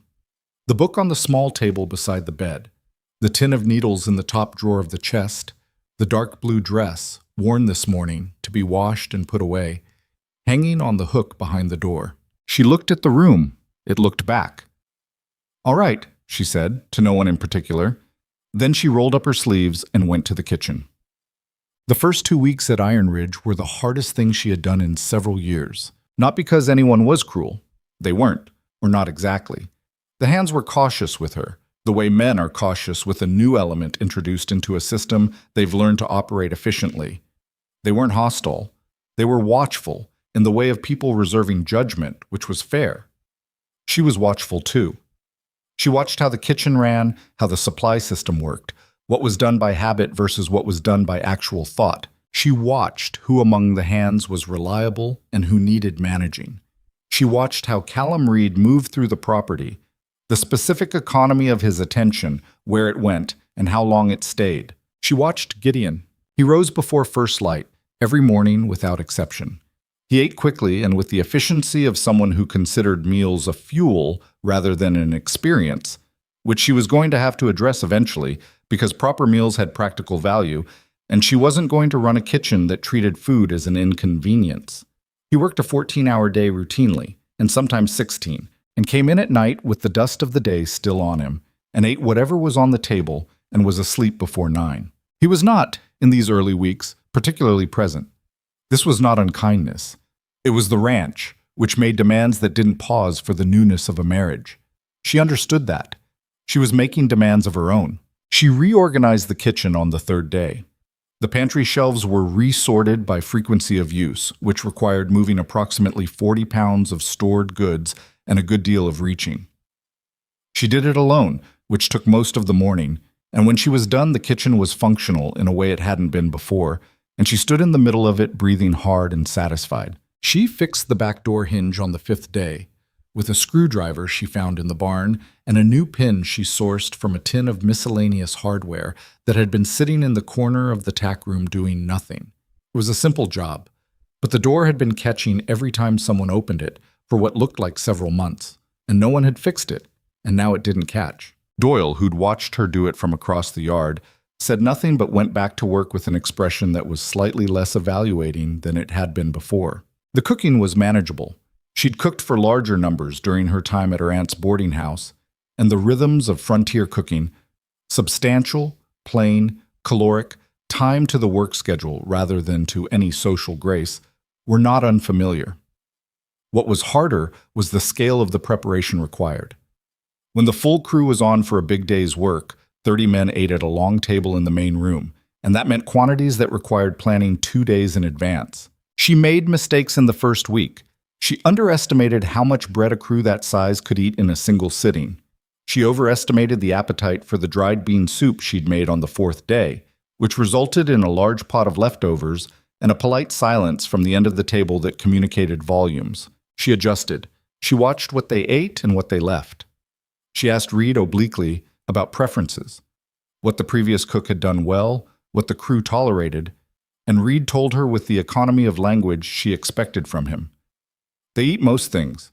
They don't complain unless it's bad enough to be worth the conversation. That was, she discovered, accurate. On the 8th day, she made biscuits. Good ones. Her aunt's recipe, rendered in the Iron Ridge kitchen for the first time, which involved more work than the standard variety and a specific ratio of fat that she'd adjusted over years of trial. She put them on the table at supper without comment. The hands ate them without comment either, which on the frontier constituted high praise, because if something was wrong, they would have found ways to indicate it. Doyle took 3 and looked at his plate with the expression of a man actively not showing that he was pleased. Reed, at the end of the table, looked at the biscuit in his hand and then at Mara and said, "These are good." Coming from Callum Reed, those 3 words were an aria. "My aunt's recipe," Mara said. "I'll show anyone who's interested." Reed put the biscuit down. "Can't cook," he said, "but thank you." The hardest thing was not the work she could handle, the work she actually wanted. It gave her days a structure and a weight that felt honest, felt like she was earning her place here rather than being granted it. The hardest thing was the town. She didn't go to Red Hollow often in those early weeks. There was too much to do at the ranch, and she'd never been someone who needed a particular volume of social engagement to feel sane. But twice she went in for supply runs, and twice she encountered what she'd expected and had told herself she was prepared for, and discovered that being prepared for something and being immune to it were 2 entirely different conditions. The first trip was with Doyle, who drove the wagon and who had by this point arrived at a working relationship with Mara that was comfortable, if not yet warm. He was good company on the road, quiet when she didn't want to talk, which was most of the time, and capable of conversation when the occasion called for it, without feeling the need to fill silence with noise. At the general store, Mara placed her order and dealt with the proprietor, a man named Garrett, who was professional and businesslike and said nothing unkind. But 2 women came in while she was waiting for the order to be assembled, and the way they looked at her when they came through the door, the scan, the assessment, the fractional pause that communicated more than anything they said, was familiar in the worst way. Not hostile, just evaluating.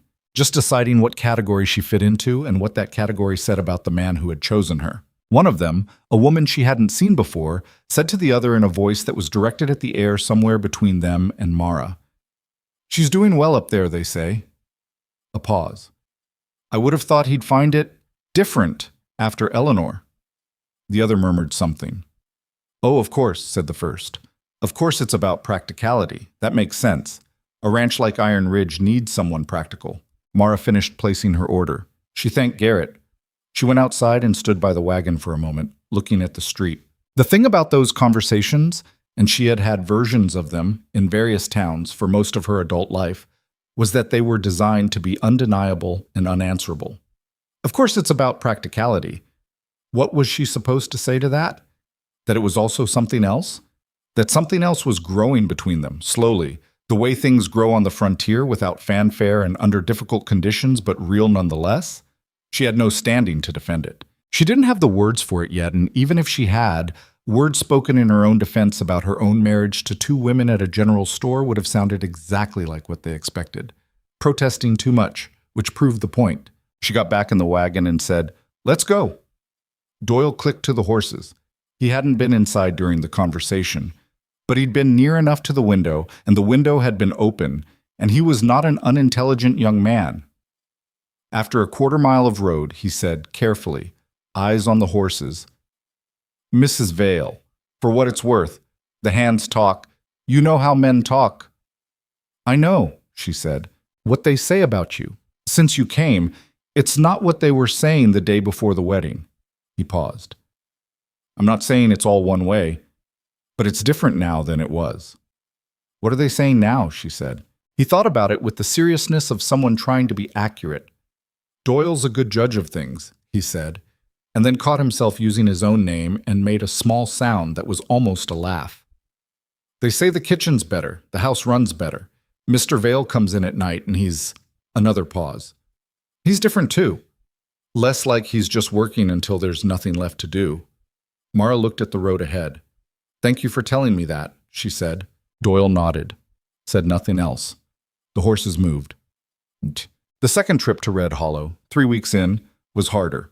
She went alone this time. She'd learned the road well enough, and Basin was reliable, and she needed to collect a package at the post office that required her signature. She tied Basin outside the post office and went in and collected the package and signed, and was back outside within 10 minutes. Harriet Kell was on the boardwalk. This was not an accident. Harriet Kell was never on any boardwalk by accident.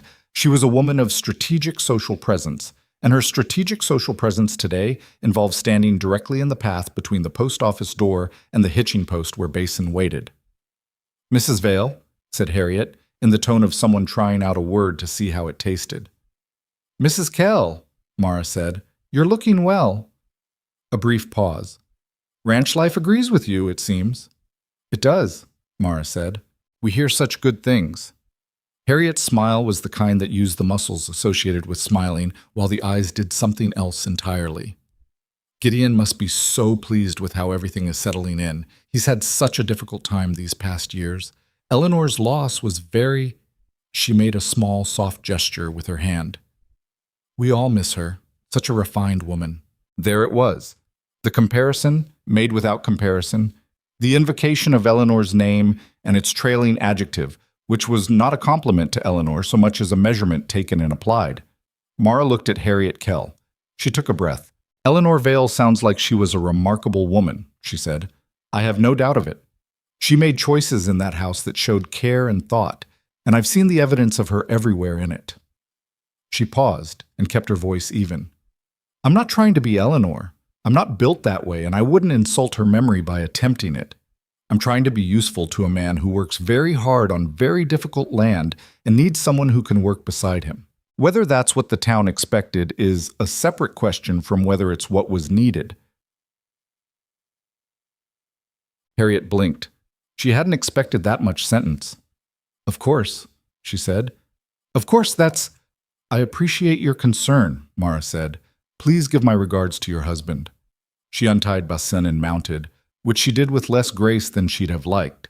She was still learning, still finding the angles of it, but she managed it without assistance, and she turned Basin toward the road and left Harriet Kell on the boardwalk, arranging her expression back into something that worked. She rode the first mile at a pace that was slightly faster than necessary, which was her version of processing the encounter. By the second mile, she'd slowed.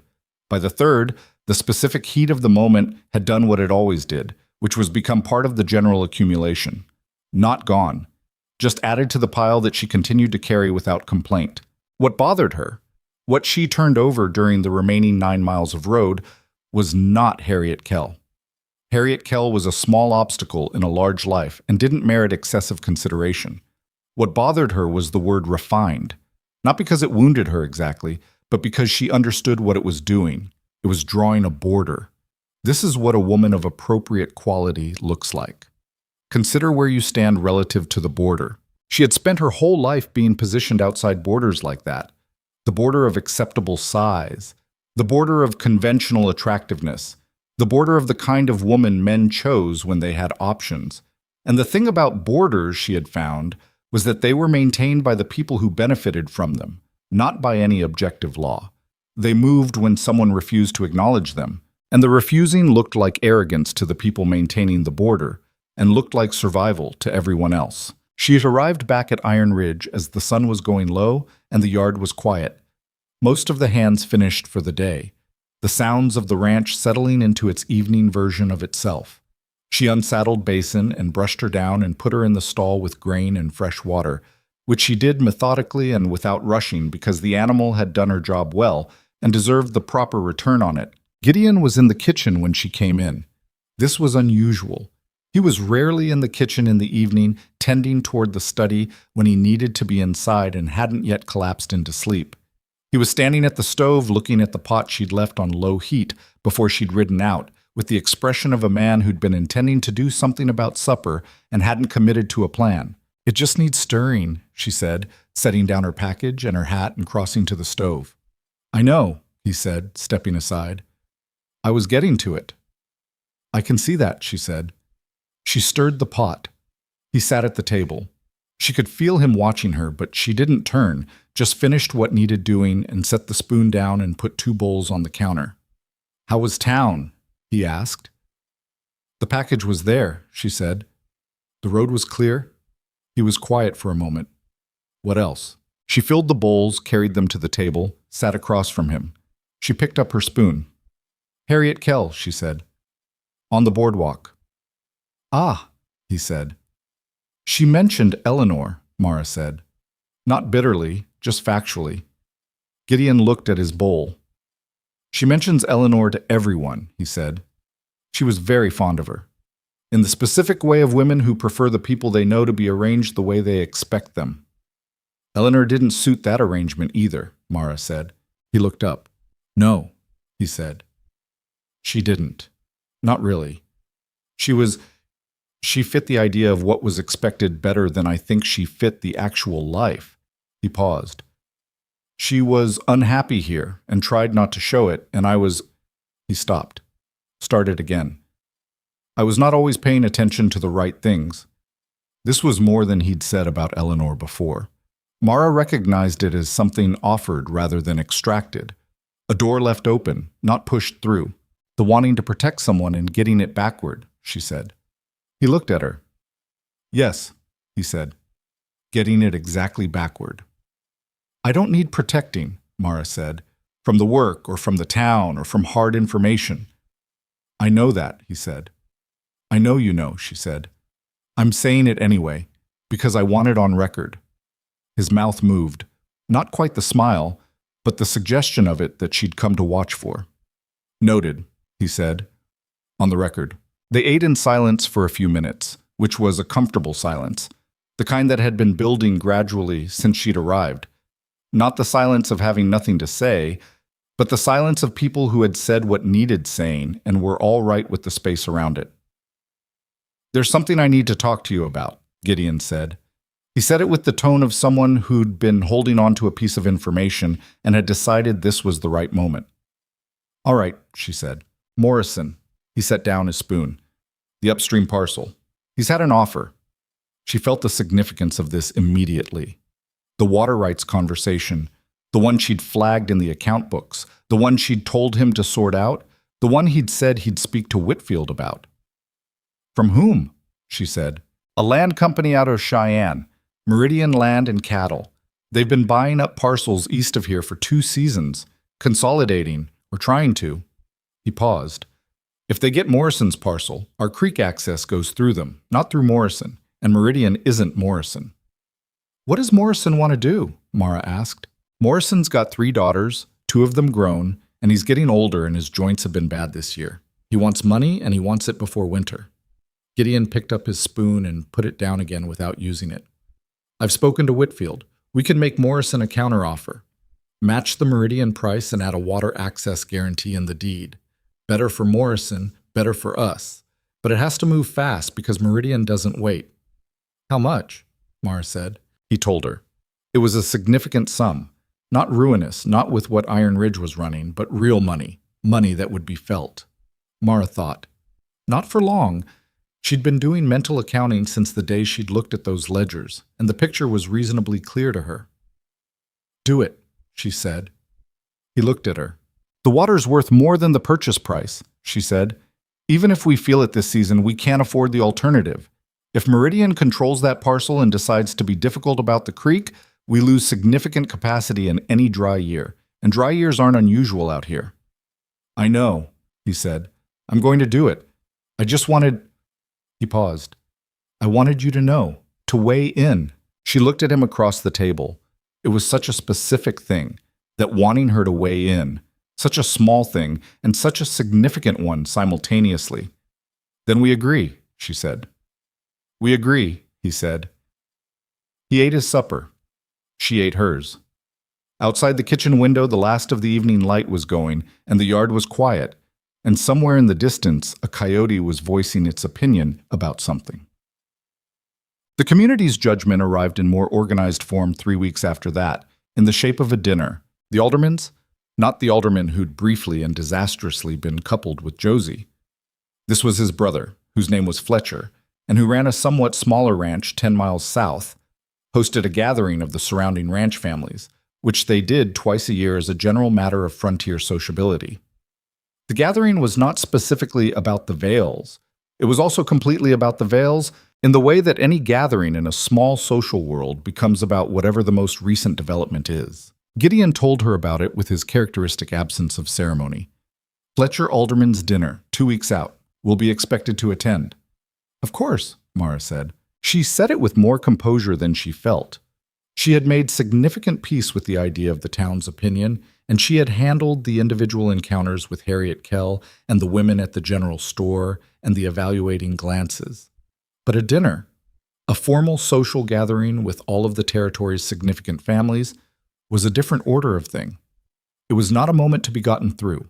It was a performance, sustained over an entire evening, in which she would be assessed continuously by people who had already formed opinions and were coming specifically to see whether those opinions were correct. She spent the 2 weeks before it not preparing in any deliberate way. She did not practice what she would say or rehearse how she would comport herself. Instead, she did what she always did, which was work, and she let the work be its own form of preparation, because work had always been where she found out what she was actually capable of and what she needed to adjust. The night before the alderman dinner, she was in the study reviewing the accounts. She'd taken over their management entirely by this point, with Gideon's full agreement and evident relief. When he came in from the yard, he sat in the chair across the desk from where she was working, which was unusual. Normally, he moved through the study with purpose and left again. She looked up. "What is it?" she said. He was quiet for a moment. He had the look of someone arranging words, which was a process that didn't come naturally to him. "Tomorrow," he said. "I know," she said. "It won't be—" He stopped. "Some of them are going to be watching to see you fail," he said. "You know that." "I've known that since the platform," she said. "I just want you to know that whatever happens—" He stopped again. "Gideon," she said. He looked at her. "I know whose side you're on," she said. You don't have to say it. I know." He held her gaze for a moment. Something in him settled, not visibly, more like a change in atmosphere, the specific quality of a person releasing a tension they'd been holding without realizing it. "Good," he said. She went back to the accounts. He stayed in the chair reading the newspaper he'd brought in from the saddlebag, and the fire in the grate did what fires did, and the house around them was quiet in the way of a house that was being lived in properly, inhabited all the way to the corners, occupied by people who belonged to it. She was still afraid of tomorrow. She didn't pretend otherwise, even to herself, but fear had never stopped her from walking into rooms before. It was just the price of admission, and she'd been paying it so long she barely noticed the transaction anymore. She finished the accounts and closed the ledger and looked at the sapphire on her hand, which caught the firelight the same way it had caught the afternoon light, on the porch of the Whitmore house, with the same steady blue glow that didn't make any promises, but kept the ones it implied. She was Mara Vale. She was sitting in the study of Iron Ridge Ranch, which was hers as much as it was anyone's, working on accounts that she managed better than they'd been managed before, in a house she'd been changing and filling and making work since the day she arrived. Tomorrow, she would walk into a room full of people who had already decided what she was, and she would eat dinner and speak when spoken to and hold her ground without making a spectacle of it, and that would have to be enough because it was all she had to offer, herself, as she actually was, taking up exactly the amount of space she required. She stood up, put the ledger away, banked the fire. "I'm going to bed," she said. "I'll be up," he said from behind his newspaper. She went upstairs. The east-facing window was dark, but in the morning the light would come through it the way it always did, clean and unhurried, making no argument about anything, simply arriving the way she had arrived and intending to stay. The Alderman Ranch was larger than it looked from the road, which Mara noted as the buggy came down the long drive. The house itself was modest by Iron Ridge standards, but the outbuildings were numerous and well-maintained, and the yard had the organized quality of a place run by someone who thought carefully about space. Fletcher Alderman had been at this longer than most, she gathered. It showed in the land. There were 7 other couples already arrived when they pulled up. Mara could see them through the lit windows of the main room. Shapes moving, the warm blur of lamplight, the particular density of a gathering already underway. She sat for a moment in the buggy while Gideon handed the reins to the young man who'd come out to meet them. and she did the things she did at the edge of Red Hollow on those mornings. Let the air move past her. Let the noise of her own anticipation quiet down to something manageable. Gideon came around to her side. He didn't offer his hand in the way of a man helping a woman who needed help. He offered it in the way of a man walking into a room and wanting his wife beside him. She took it, and they went in. Fletcher Alderman met them at the door. A big man, broad-faced, with the direct handshake of someone who'd decided long ago that social niceties were worth performing correctly, even if they weren't his natural register. His wife Nora was beside him, small and quick-eyed and warmly practical in the way of women who had run a frontier household long enough to find efficiency genuinely satisfying. She looked at Mara with the particular assessment of a woman who has been told things and is now measuring them against the original. And whatever conclusion she reached it fast. "Mrs. Vale," Nora said, and took her hand. "I'm glad you came. We've been curious to meet you properly." "Thank you for having us," Mara said. Come in, come in. It's going cold fast tonight." The room was full in the way of frontier gatherings. Not the formal crowding of Eastern parties, but something looser, people arranged by the logic of conversation and proximity to the fire and where the food was. 7 couples, which meant 14 adults, plus the aldermans made 16, plus 3 of the ranch's older hands who'd been included at the edge of the room in the frontier tradition of not making hard separations between employer and employed when everyone worked the same land. Mara read the room in the first 30 seconds the way she had learned to read rooms. Not analytically, not deliberately, just the accumulated habit of a person who had spent a lifetime being the subject of other people's readings and had learned by necessity to do it first. There were 2 women looking at her with the specific expression of people who had formed an opinion and were deciding whether the evidence supported it. There was one man, heavy-set himself, she noted with a kind of grim private humor, who looked at her and then at Gideon with something between curiosity and what might have been respect. There was a young couple near the fire who looked too absorbed in each other to be particularly interested in anything else. There was an older woman in the corner, 70-ish, who met Mara's gaze with the flat directness of someone who had long since stopped caring what anyone thought and found it tremendously liberating. Mara noted all of this and moved into the room. The next 2 hours were work. Not hard labor, nothing like the physical demands of the ranch, but the sustained specific effort of existing under observation without letting the observation be the loudest thing in the room. She talked about the Morrison parcel with Fletcher Alderman, who turned out to have his own concerns about Meridian land and cattle's expansion east, and was interested in what Gideon's counteroffer strategy had been. She talked about kitchen garden timing with Nora, who had opinions about which variety of winter squash was worth the effort and which was not. She ate the food that was offered and said what was true about it, which was that it was good. Nora ran a serious kitchen. The 2 women she'd marked immediately, wives of ranchers south of town, whose names were Prudence and Luann, circled eventually, the way people do when they've decided they're going to have a conversation and are working up to it. Prudence got there first, arriving at Mara's elbow with a plate in her hand and a smile that was doing more work than smiles are designed for. "You've settled in well at Iron Ridge," Prudence said. It was phrased as a compliment but structured as a question. "I'm finding my footing," Mara said. "It takes time to learn a place properly." "Of course." A small pause. "It must be so different from what you were used to." "Very different," Mara agreed pleasantly. "I lived in Pennsylvania before I came west. Milltown. Much smaller than this, that the sky is entirely different. You stop noticing how much sky there is after a while, I suppose, but I haven't stopped yet." This was not what Prudence had meant, and they both knew it. But what Prudence had meant was not something Mara was going to help her say. Luann, slightly more direct. "Gideon seems well." "He works very hard," Mara said. "He always has, I imagine." "He did. Even when Eleanor was—" Luann stopped, apparently aware on some level that Eleanor's name was becoming a social weapon with a particular trajectory. "She was a lovely woman," she said, completing the sentence in a safer direction. "So I hear," Mara said. "I didn't have the chance to know her, obviously, but she left a house that was well thought out, which tells you something about a person." Luann blinked. "Yes," she said.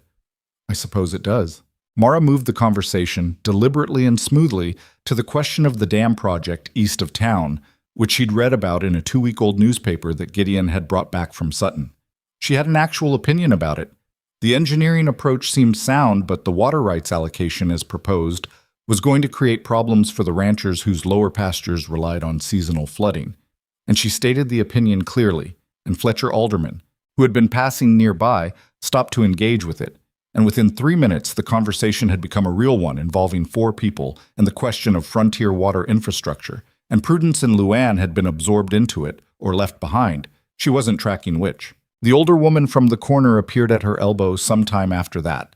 Up close, she was sharper than she'd looked from across the room, gray-haired, sharp-eyed, with the kind of face that had been beautiful once, and had traded beauty for authority so gradually the exchange barely registered. "Vera Colton," she said, without extending her hand. "My husband ran the Colton spread for 40 years. He died 6 years ago, and I've been running it since, which surprised everyone except me." "Mara Vale," Mara said, "I know who you are." Vera looked at her without the performance that characterized the other assessments Mara had been subject to all evening. "You've handled yourself well tonight." "Thank you." "I'm not complimenting you," Vera said. "I'm observing. I've been watching these gatherings for 40 years. I know what handling yourself well looks like and what it costs." She paused. "They'll decide about you the way they always decide about women who don't fit what was expected. Slowly, and against their will, and only when you've made them no choice." Another pause. Gideon made a sensible choice. He usually does when he's not trying to protect something that doesn't want protection. Mara looked at her carefully. "You knew Eleanor," she said. "I knew her," Vera said. "She was charming and lovely and thoroughly miserable here, and too proud to say so." She said this without cruelty, just the flat accuracy of someone who had made peace with complicated truths. Gideon blamed himself. He should have, partially, but Eleanor also chose not to tell him, which was her part of the problem. She looked across the room at Gideon, who was talking with Fletcher and 2 other men about something that had them all leaning in. "He's better when someone tells him things. He's not built to read between lines." "No," Mara agreed. "He isn't." "Apparently neither are you," Vera said, "which is probably why it works." Vera moved away before Mara could respond to that, which felt deliberate. She was the kind of woman who made pronouncements and then removed herself before they could be argued with. Mara stood with her plate for a moment, and across the room Gideon caught her eye, the way he occasionally did in a crowd. Not a look that asked for anything or communicated a message, just the specific look of a person checking that the other person was all right.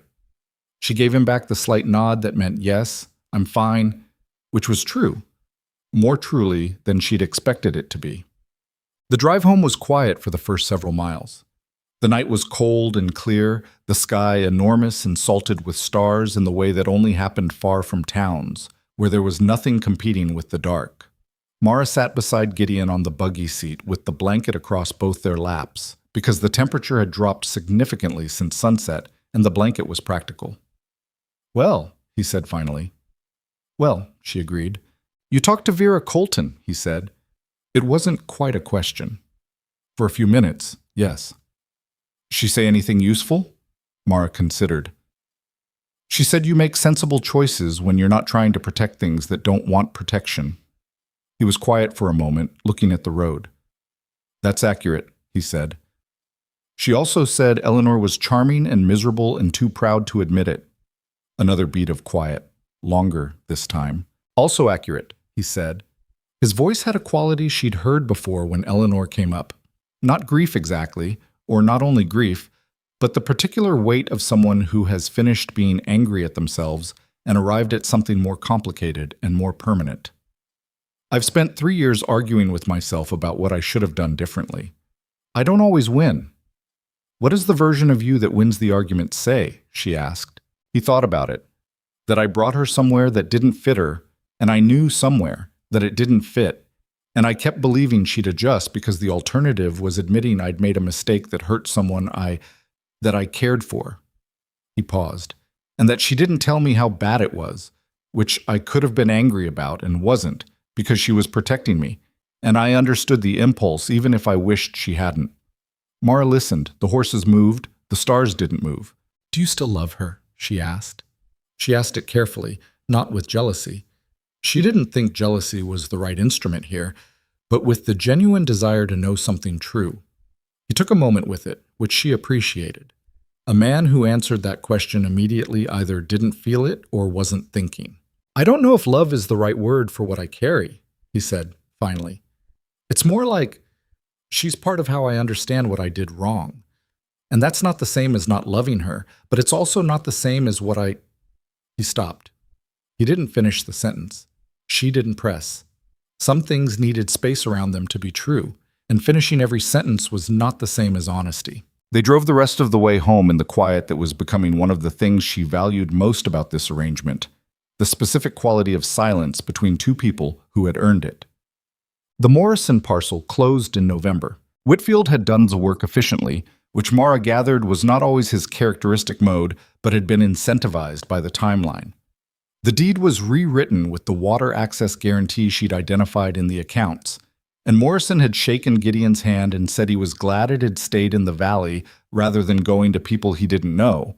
And Gideon had said something about his daughters that made Morrison's eyes do something complicated, and the thing was done. Mara had ridden out with Gideon to look at the parcel the following week. They walked the creek line, the actual ground, which in November was frozen hard enough to ring underfoot, and she could see the geography of it, how the water moved, what the access meant in practical terms. It was not beautiful the way the ranch was beautiful. It was just land, doing what land does, existing in the cold.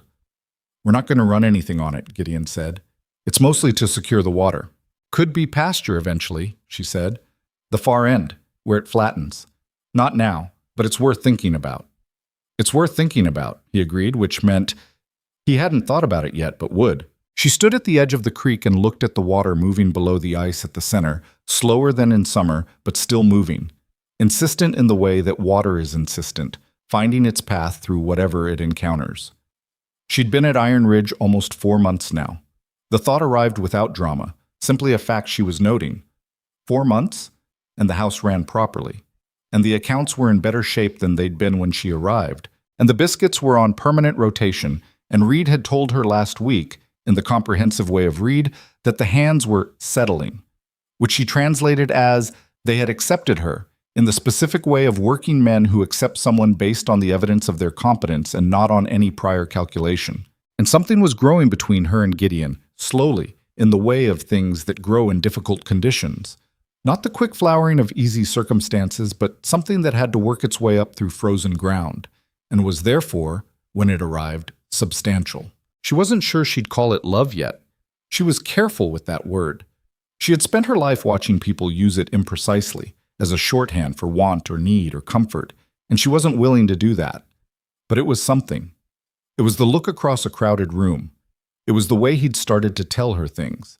Not just practical things, not just the business of the ranch, but actual things, thoughts and concerns and memories, offered over supper or in the evening in the study, in the way of someone who had found a person they trusted to hold the weight of their actual life. It was the morning he'd come in from the yard earlier than usual and found her in the kitchen with flour on her hands and her hair coming down from its pins, and had looked at her the way she caught him looking sometimes. Not appraising, not evaluating, just seeing, and said, "You should see what Doyle did to the fence on the north pasture," in a tone that indicated he wanted her opinion about it, and not just her ears to receive the information. Small things. But she had learned a long time ago that small things were where real life actually happened, and that the large things, the dramatic gestures, the sweeping declarations, were mostly for the benefit of people who weren't paying close enough attention to the small ones. The crisis came in December. It came in the specific form of a man named Calhoun Briggs.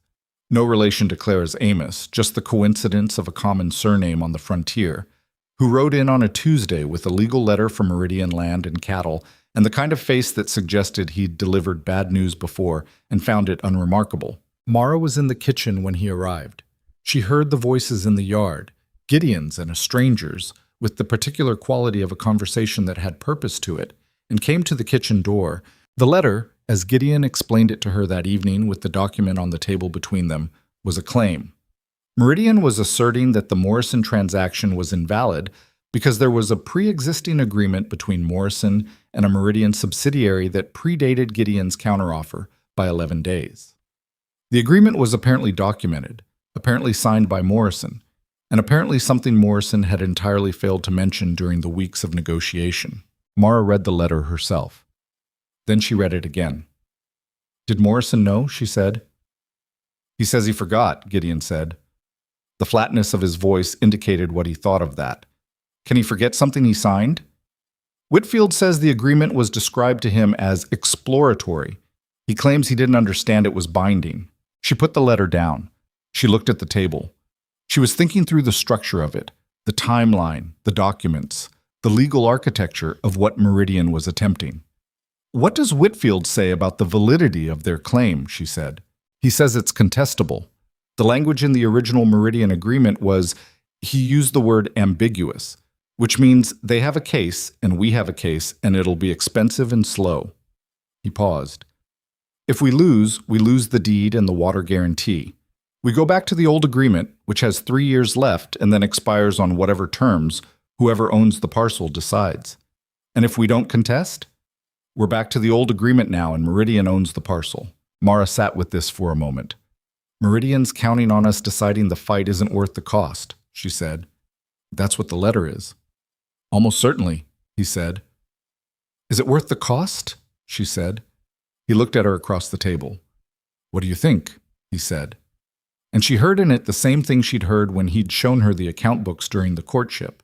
Not deference, not uncertainty, but actual collaborative inquiry. He wanted to know what she thought. "I think water is not something you give up without a fight," she said. "I think Meridian is going to keep moving west, and the more ground they get, the worse our position becomes. And I think the legal cost is real, but it's a one-time cost, and the cost of losing that water access will compound every dry year for as long as we run this ranch." He nodded slowly. "Whitfield thinks we have a reasonable case," he said. "Not certain, but reasonable." "Then we fight it," she said. "It'll mean Whitfield and Sutton twice a month minimum," he said. "And depositions, and probably a judge from Cheyenne eventually. Months." "Then it'll be months," she said. He held her gaze. "All right," he said. "All right," she said. She picked up the letter and read it a third time, more slowly, looking for specific language. She found 3 places where the Meridian document's claim rested on interpretations that struck her as strained, where exploratory could be argued against binding, where the timing of signatures created questions of precedence. She wrote these down on a sheet of paper in the margin notes she had developed for the accounts. Precise, organized, without decoration. She handed the sheet to Gideon. He read it. His eyes moved over it twice. "Give this to Whitfield," she said. "Tell him I want his opinion on the third point specifically." He folded the paper carefully and put it in his coat pocket. He looked at her for a moment with an expression she couldn't entirely read, not one she'd catalogued yet. "What?" she said. "Nothing," he said. "Gideon," he paused. "My father used to do that," he said. "Find the thing that looked small and was actually the whole problem." She didn't say anything. She wasn't sure what to say. "It's a compliment," he said, reading her uncertainty. "I know," she said. "I just wasn't expecting it." "I'm working on saying them more," he said. It came out slightly uneven, the way his personal admissions usually came out. Not comfortable, but genuine, which was more valuable. "How's that going?" she said. "It's a process," he said. She picked up the letter again, because if she looked at him right now, she was going to do something that would embarrass them both. "Tell Whitfield I want a copy of the original Morrison Meridian document," she said. "The actual signed version, not their summary of it." "I'll tell him," he said.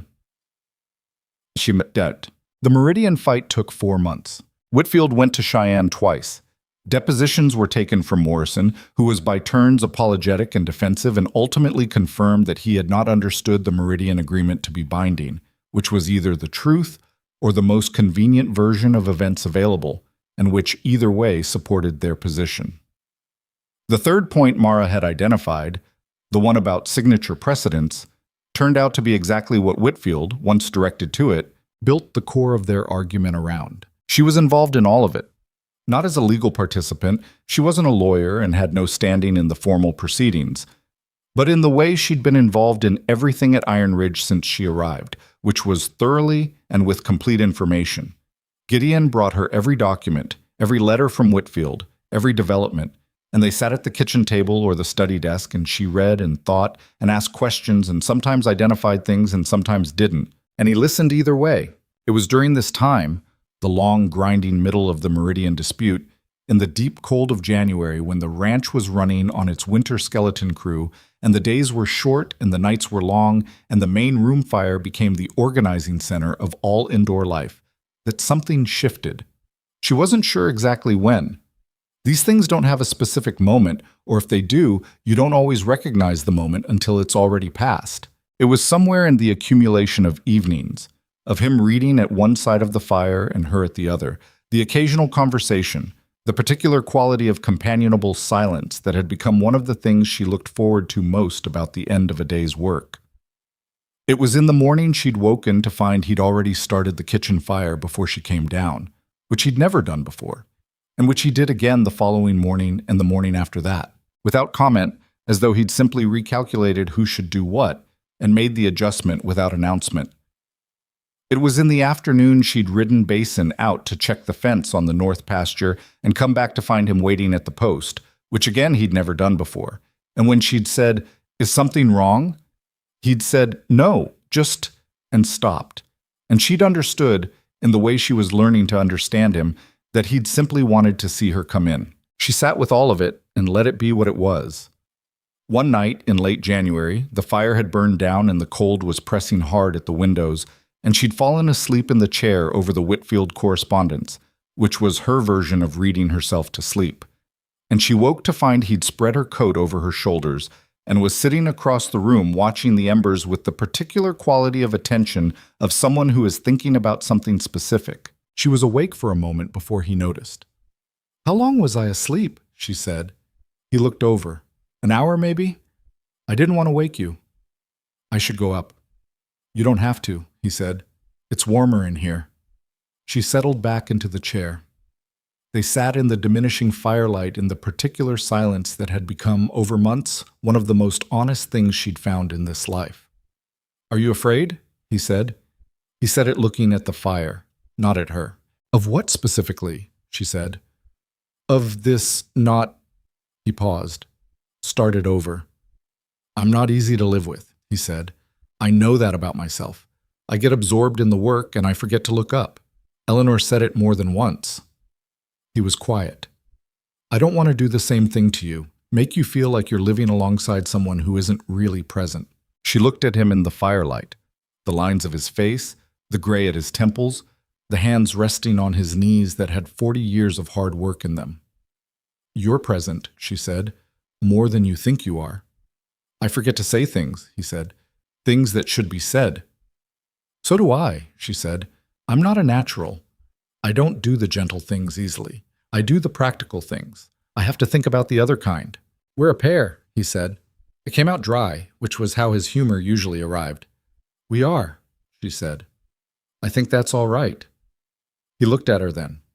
The fire was nearly gone, and the room was dim, and he looked at her with the expression she'd filed away from the alderman gathering and from a dozen other moments. The look that had no performance in it, no calculation, just the simple fact of seeing her. "I was afraid," he said, "after Eleanor, that the mistake I'd made was permanent, that I'd proved something about my judgment that couldn't be argued with." "What changed your mind?" she said. He was quiet for a long moment. "You did," he said. "You walked off that platform and told me you'd been passed over 7 times and held my gaze while you said it, and there wasn't a flicker of self-pity in it. Just the facts, delivered by someone who had dealt with the facts and intended to keep dealing with them." He paused.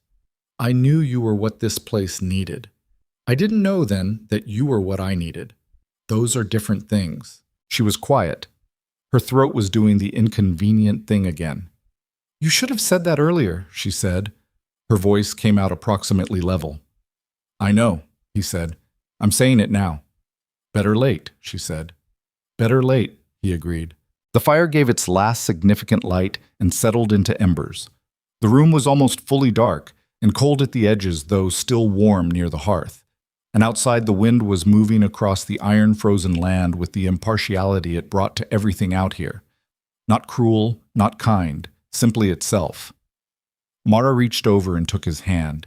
It was warm as it had been on the courthouse steps in October. Rough-palmed and steady and warm. He turned it and held hers. They sat there in the dark for a while, not speaking, not needing to. She was 32 years old, and she had been passed over 7 times on 7 platforms in 7 towns. And she had come to Red Hollow with a worn suitcase and a tin of needles and 4 years of unfinished book and more endurance than anyone had ever thought to credit her for. And she had ended up here, in a house she managed and a life she was building with both hands, beside a man who had looked at her and seen the right things. Not because he was sentimental or because he was perfect, because he was neither, but because he was honest, and honesty had always been what she trusted most. Outside, the winter pressed on, as winters do. In the spring, the Morrison Creek would run full again. The garden would come back. The work would continue, as work always continued, indifferent to personal milestones and quietly necessary. And she would be here for it. She held his hand in the dark of the room they both lived in, and that was enough, and that was the truth. And she had stopped apologizing for the things that were true about her a long time ago, and she wasn't going to start now. Whitfield's letter arrived on a Thursday in March, which meant it had traveled from Cheyenne in under a week, which meant he'd sent it fast, which meant the news was worth sending fast. Mara was in the yard when Doyle rode in with the mail from Red Hollow. She was looking at the kitchen garden. The ground was still hard but beginning to soften at the surface, and she'd been calculating what she wanted to plant and where. The winter squash on the south end where it got the most afternoon light. Beans along the fence line. Something green in the near rows that would come up quickly. She took the mail from Doyle without looking at it and sorted through. 2 ranch supply catalogs, a letter from Whitfield, and underneath it, handwriting she recognized as Clara's, which she set aside with care. She opened Whitfield's letter standing in the yard. He had won. Not won cleanly. There was no such thing as clean in legal proceedings, she'd learned over 4 months of this, but won sufficiently. The judge had ruled that the Morrison-Meridian agreement was exploratory in nature and did not constitute a binding sale, and that the subsequent transaction between Morrison and Iron Ridge Ranch was valid, and the deed was sound. Meridian could appeal, Whitfield noted, but in his professional opinion, they would not, because the cost of the appeal relative to the value of the parcel didn't support the investment, and Meridian was a land company, and land companies understood value calculations. The water was theirs. She read the letter twice. Then she folded it and put it in her coat pocket and went back to looking at the garden. The ground was going to be ready in 2 weeks, maybe 3. She needed to get seed from Red Hollow before then. Gideon was at the barn when she found him. He was working on something with the tack, a bridle that had needed repair since January, and he looked up when she came in. She handed him the letter without preamble. He read it. She watched his face, which did what his face did with significant information, absorbed it without immediate external response, processed it at some depth she couldn't see, and then arrived at an expression that was quieter than the moment seemed to call for, but was, she had learned, how he felt things that actually mattered. Whitfield did good work, he said. He did, she agreed. So did the third point. He looked up at her. Your third point, he said. Our third point, she said. You took it to Whitfield. He almost argued with her. She could see the impulse move across his face. He let it go. Our third point, he said. He handed her back the letter and went back to the bridle. She stood in the barn doorway for a moment, looking out at the yard, at the softening ground, at the particular quality of a March morning that carried in it the first credible suggestion that winter was going to end. I want to plant potatoes on the Morrison parcel, she said. The flat end, where the soil's good. Not this year. The ground needs a season, but next year. He was quiet for a moment, working the leather. Potatoes, he said. It's practical, she said. Feeding 30 men through winter takes a significant volume of potatoes, and buying them in from Red Hollow costs more than growing them. Another moment of quiet. All right, he said. I'll put it in the accounts as a capital improvement, she said. First-year setup costs against projected supply savings. Of course you will, he said, and she heard in it the specific dry warmth that had become, over months, her favorite thing about how he talked. She went back to the kitchen. She had bread rising and a supply list to write and Clara's letter still waiting on the table. And the morning was doing what mornings did, which was continue regardless of what else was happening. Clara's letter was 3 pages long, which was characteristic. Clara had turned out to be a thorough correspondent, sending letters every 6 weeks or so that covered the practical details of her life with Amos Briggs in the organized, clear-eyed way of someone reporting honestly rather than performing contentment. Amos was fair. The farm was hard. The first winter had been harder than either of them had expected. Clara had cried twice in January, which she reported without embarrassment, along with the information that Amos had handled it sensibly and without making her feel worse about it, which she credited as significant. She'd started a vegetable garden. She'd made 2 friends among the neighboring farms' wives, one of whom she liked genuinely and one of whom she liked adequately, which she considered a reasonable ratio. At the end of the letter, in her characteristic way of saving the actual news for last, "I think I'm going to be all right here. Not happy every day, but genuinely all right, which I've decided is better than I was hoping for when I stood on that platform. I think that might be what most good lives actually look like, if you strip away what people say about them afterward." Mara read that 3 times. Then she got up and wrote back, which she did at the kitchen table in the mid-morning quiet when the bread was in the oven and the supply list was done. She told Clara about the Meridian ruling. She told her about the Morrison parcel and the potato plan. She told her the winter had been long and the work had been harder than she'd anticipated, and she'd made mistakes and corrected them and made different ones. She told her that she thought Clara was right about what good lives actually looked like. She did not tell her about the night in January by the fire and the hand-holding in the dark.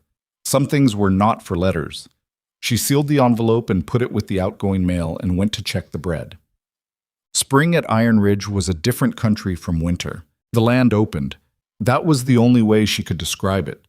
The frozen shut quality of the cold months gave way to something expansive, the grass coming back, the creek running full on the Morrison parcel, the sky going that particular blue that had no counterpart she'd ever seen anywhere else. The hands came back to full numbers, and the work expanded to fill the space. And the kitchen was feeding 30 again, and she was managing it, and it was demanding, and she was not overwhelmed. She had learned the rhythms of it by now. She'd made enough mistakes in the first months to understand where the pressure points were and to plan around them rather than into them. The supply orders went out 3 days before she needed the supplies, not the day before. The bread was started early enough that it was ready at the right moment, not an hour after.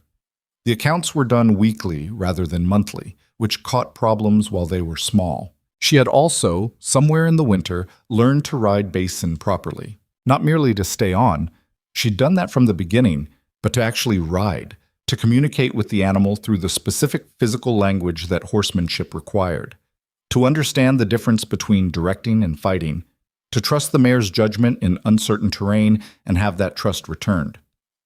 Reed had taught her, in his characteristic mode of demonstration rather than instruction, showing her, repeatedly, without explanation, until the doing became comprehensible.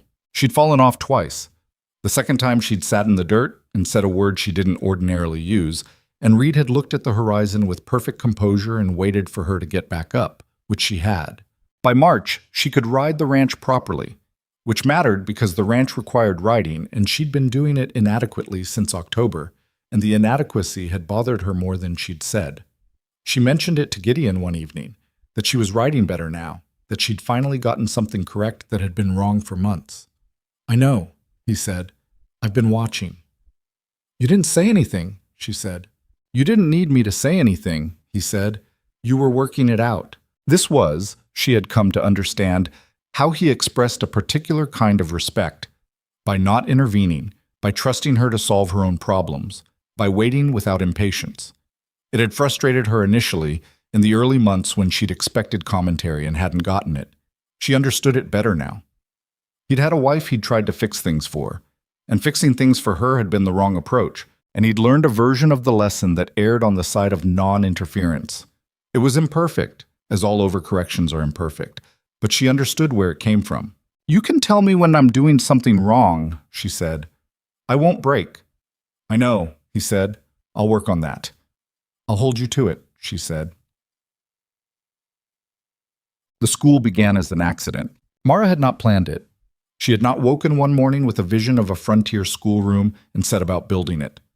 What had happened was that Doyle mentioned, in the early summer, that the Garrity family 3 miles north had 3 children who hadn't been in a schoolroom since they'd come west 2 years ago, because the nearest school was in Red Hollow, and Red Hollow was too far for daily travel, and the family couldn't afford to board the children in town. How old? Mara said. The oldest is about 12, Doyle said, then 9, then 6, I think. She thought about it for 3 days. She thought about it while she was doing the accounts, and while she was in the kitchen, and while she was riding Basin along the fence line on the north pasture.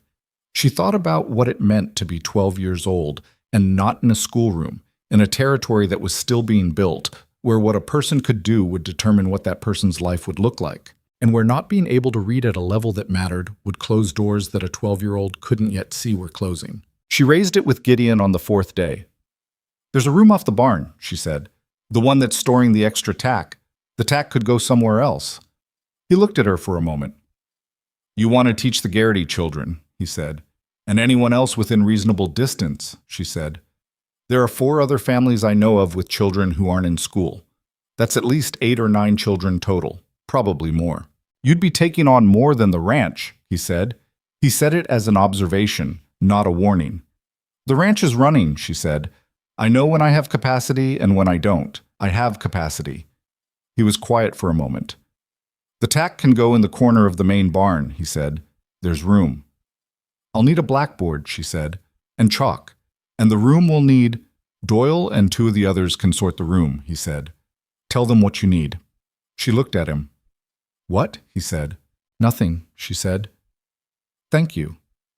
It's a good idea, he said simply, which from Gideon Vale was approximately equivalent to a standing ovation. The schoolroom opened in July, which was not a typical month for schoolrooms, but was when it was ready.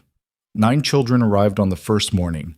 The 3 Garritys, 4 from 2 other ranching families, and 2 whose mother had heard about it through the particular efficiency of frontier communication networks, and had ridden over to ask whether her children could attend. Mara stood at the front of the repurposed tack room, which now had a blackboard and 12 chairs that had been assembled from 3 different sources and didn't match, and looked at 9 children who ranged in age from 6 to 14 and an educational background from quite good to essentially none, and understood that this was going to be significantly harder than she'd calculated.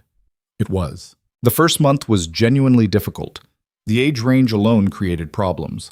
What engaged the 12-year-old bored the 6-year-old, and what the 6-year-old needed the 14-year-old found insulting. 2 of the children spoke limited English, their families having come from elsewhere, which required her to find ways to teach that weren't purely language-dependent. One child, a boy of 10 named Jasper Garrity, had what she eventually recognized as a difficulty with reading that wasn't about intelligence or effort. He was clearly quick in every other respect, could do sums in his head faster than she could work them on the blackboard, could describe the behavior of the creek water during the spring melt with an accuracy that would have satisfied a hydrologist. But the letters moved for him in ways she was going to have to understand before she could help him. She spent 3 evenings reading about it by lamplight, working through what limited educational material she'd been able to source from Red Hollow. She adjusted her approach for Jasper specifically. More oral, more spatial, more connection between the written word and concrete things he could hold in his hands. By the 3rd month, he was reading. Not fluently, but reading. He showed her one afternoon with the specific pride of someone who has done a hard thing. Reading a sentence from the reader she'd given him, looking up after it, not saying anything, just looking at her with his face doing everything his words didn't. Good, she said. Not with drama. The way Reed had said these are good about the biscuits, the plain version, which meant the real version. Jasper went back to his reader. She turned away before he could see what her face was doing. Word about the school traveled the way things traveled on the frontier, which was slowly at first and then all at once. By the end of the first year, she had 14 students. By the second year, 18, with a waiting list. A woman named Forsyth, who had taught in Missouri before coming west, offered to help, and Mara accepted without pride getting in the way, because pride in the wrong direction would mean fewer children with better reading, which was an indefensible trade. The town of Red Hollow took note. It did so reluctantly, in the specific way of communities that had formed an opinion and now found the evidence running against it. Harriet Kell wrote a letter to the Red Hollow Gazette, which was more of a newsletter than an actual paper but functioned as the territory's primary organ of record, describing what was being done at Iron Ridge and giving Mara more credit than she'd expected and less than was accurate, which was about the best she could reasonably expect from Harriet Kell. Fletcher Alderman's wife Nora rode out in the second fall to see it for herself, and stayed for 2 hours, and shook Mara's hand at the end with both of hers, which was Nora's version of significant feeling. Vera Colton sent money, a substantial amount, no letter attached, just a bank draft made out to Iron Ridge School, care of Mrs. M. Vale. Mara wrote her a thank you note. Vera wrote back 2 sentences. Don't thank me, use it properly. She was using it properly. 3 years after she had stood on the platform in Red Hollow, 3 years after Gideon Vale had walked through a crowd and stopped in front of the woman everyone had decided wasn't worth stopping for, Mara sat at the kitchen table on a Saturday evening working on the school accounts while the house settled around her in the way it did at the end of the week, contracting slightly in the cooling air, the wood doing what wood does. Gideon came in from the yard and washed his hands at the basin and sat down across from her. He looked at the papers on the table. School or ranch, he said. School, she said. We need lumber for the addition if we're taking 12 more students in the spring. I'll price it Monday, he said. Doyle can ride to Sutton, she said. He knows what to ask for. I'll tell him in the morning. This was how most of their evenings ran. The practical business of 2 lives thoroughly intertwined, the language of shared responsibility that had developed over 3 years into something as natural as breathing. It had not been easy to get here. She wanted to be precise about that, even only to herself. It had been 3 years of work and mistakes and adjustments, of learning each other's silences and what they meant, of him remembering to say things he would have left unsaid, and her remembering that efficiency was not the same as connection, and that the people you lived beside needed more than competence from you. He was not a changed man. She hadn't changed him, and she hadn't tried to. And she thought the trying would have been a mistake. He was still absorbed in the work. He still went quiet when he was thinking. He still forgot sometimes to look up from whatever had his attention and notice that the person across the room from him had something to say. But he looked up more than he had.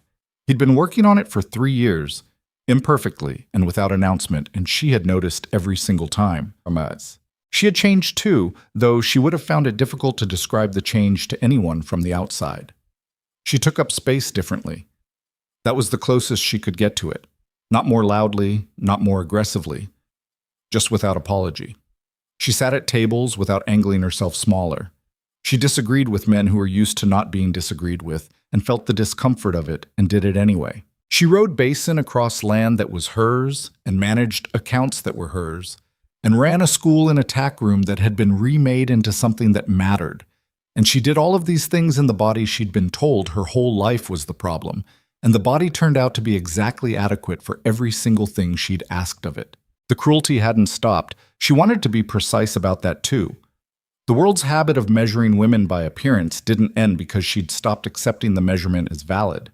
Strangers still looked at her and drew the conclusions strangers drew. New people still arrived in the territory with their prior opinions intact. Some of the families who sent children to the school had taken a moment. She'd seen it, that fractional pause of reassessment when they met her for the first time, before deciding that what she was offering their children mattered more than what they'd expected her to look like. What had changed was where she kept the cruelty. She used to keep it in the center of herself, where the doubt was, where it could confirm things and compound things and become part of how she understood her own value. She'd moved it to the periphery. It was still there. It still sometimes found its way to the center, in tired moments, in hard weeks, in the specific vulnerability of February when the winter was long and everything felt more difficult than it actually was. But she moved it back. She'd gotten faster at moving it back. Gideon looked up from his coffee. "You're thinking," he said. "I'm always thinking," she said. "You're thinking about something specific," he said. "You do a different thing with your pen." She looked at the pen in her hand. She had not been aware of doing anything with it. "What do I do?" she said. "You hold it wrong," he said, "when you're thinking about something that isn't the paper." She laughed. It came out genuine, the way laughing had gotten easier over 3 years, less like a thing she was deciding to do and more like a thing that simply happened. 3 years, she said. And you're just telling me this.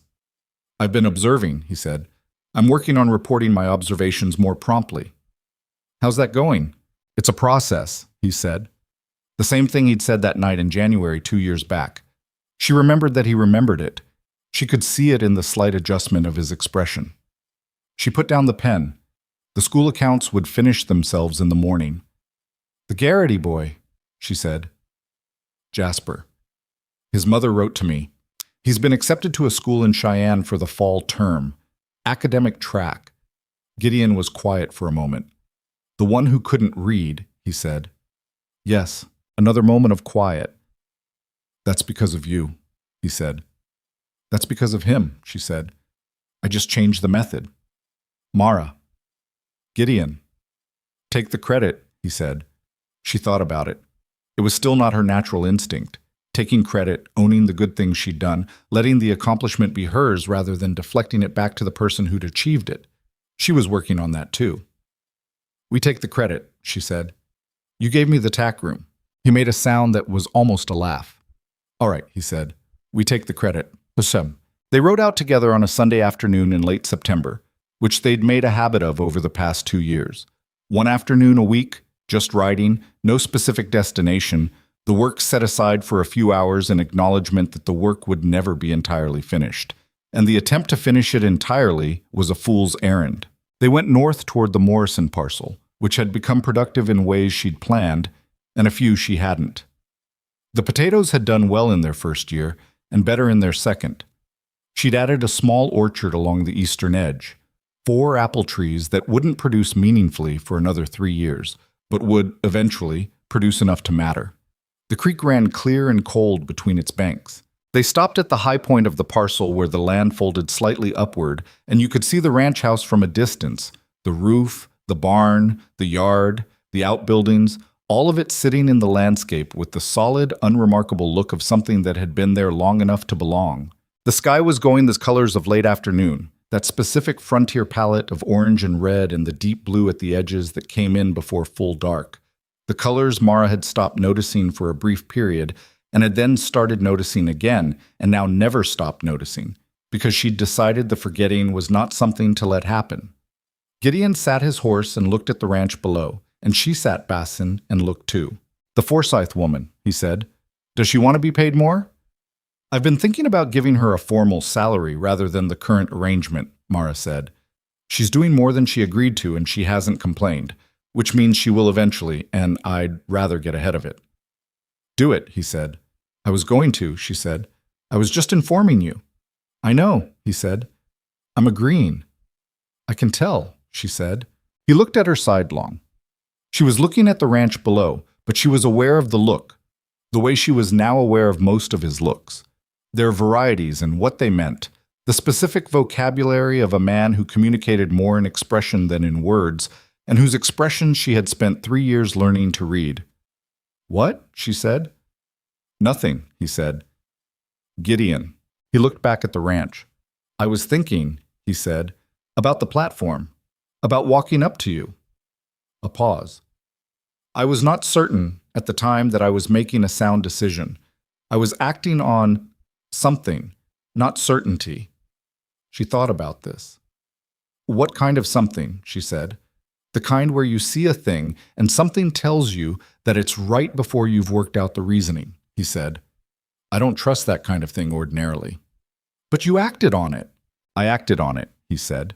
And I was correct, which I think I should be allowed to feel good about, since it doesn't happen as often as I'd like. She looked at him. He was looking at the ranch, the slight elevation of his chin indicating a man pretending he hadn't just said something that cost him something to say. You were correct, she said. Thank you, he said. So was I, she said. For saying yes. He looked at her then, directly. The way he'd looked at her on that first afternoon outside the general store. The look with no performance in it. Yes, he said. You were. The horses stood on the high ground and the light moved over the land below the way. Light always moved over this land, indifferent to everything, illuminating everything, making no promises and keeping all of them anyway. The creek caught it and threw it back. The roof of the ranch house caught it and held it for a moment before letting it go. 3 years ago, she had stood on a platform in Red Hollow with a worn suitcase and the accumulated weight of 7 rejections and 32 years of being told she was too much, too large, too heavy, too difficult to accommodate, too far outside what was wanted to be worth the trouble of consideration. She had believed it, partially and for a long time, with the specific damage that comes not from single blows, but from the slow accumulation of being found insufficient, over and over, until it starts to feel like information rather than opinion. The world does this to certain people. It did it to her, and it does it to others, and it is wrong every time. Not wrong because the world is cruel, though sometimes it is, but wrong because it mistakes visibility for value, mistakes the easily readable for the genuinely important, mistakes the surface of a person for the whole truth of them. The world had looked at Mara Holloway and seen a body that didn't conform to what it wanted and had drawn conclusions from that. And the conclusions had been incorrect in every particular. She was not easy. She had never been easy. She was opinionated and stubborn, and she made decisions and committed to them, and she was not gentle about being managed. She had a temper she kept well controlled most of the time and poorly controlled in February. She could be impatient. She could be so focused on the practical mechanics of a problem that she forgot the person attached to it. She was also essential to the things she'd built. She was the center of a house that ran, of a school that was teaching 18 children who would use what they learned for the rest of their lives, of a ranch that was more stable and better managed and more profitable than it had been when she arrived. She had earned every square foot of the ground she stood on, not by being extraordinary. She didn't think of herself as extraordinary. She thought of herself as someone who had done the work in front of her every day without quitting, but by being consistently and without apology exactly and completely herself. That was the thing no one had told her, that there was no smaller version of herself that the world would eventually reward, that the accommodation the world was demanding, be less, take up less, want less, expect less, was not a negotiation leading anywhere she actually wanted to go, that the size of her life needed to match the size of her, and not the other way around. She'd had to find that out herself, on a boarding house porch in Red Hollow, holding a ring she hadn't expected, in a life she hadn't planned and hadn't been promised and had walked toward anyway because the alternative was standing still, and she had never been built for standing still. "We should head back," Gideon said. "Reed wanted to talk about the north fence before Monday." "I know," she said. "I saw him this morning. He's right about the posts." "He usually is," Gideon said. "Don't tell him that," she said. "He'll use it." "He'll know I told you he was right, and he'll consider that sufficient," Gideon said, and he turned his horse toward home. She turned Bassin and followed, and the evening came on around them, and the ranch rose to meet them as they rode down from the high ground, real and solid and entirely hers. She rode without apologizing for the space she took up. She had stopped doing that a long time ago, and she was not going back. The work was waiting. It was always waiting. She was glad of it.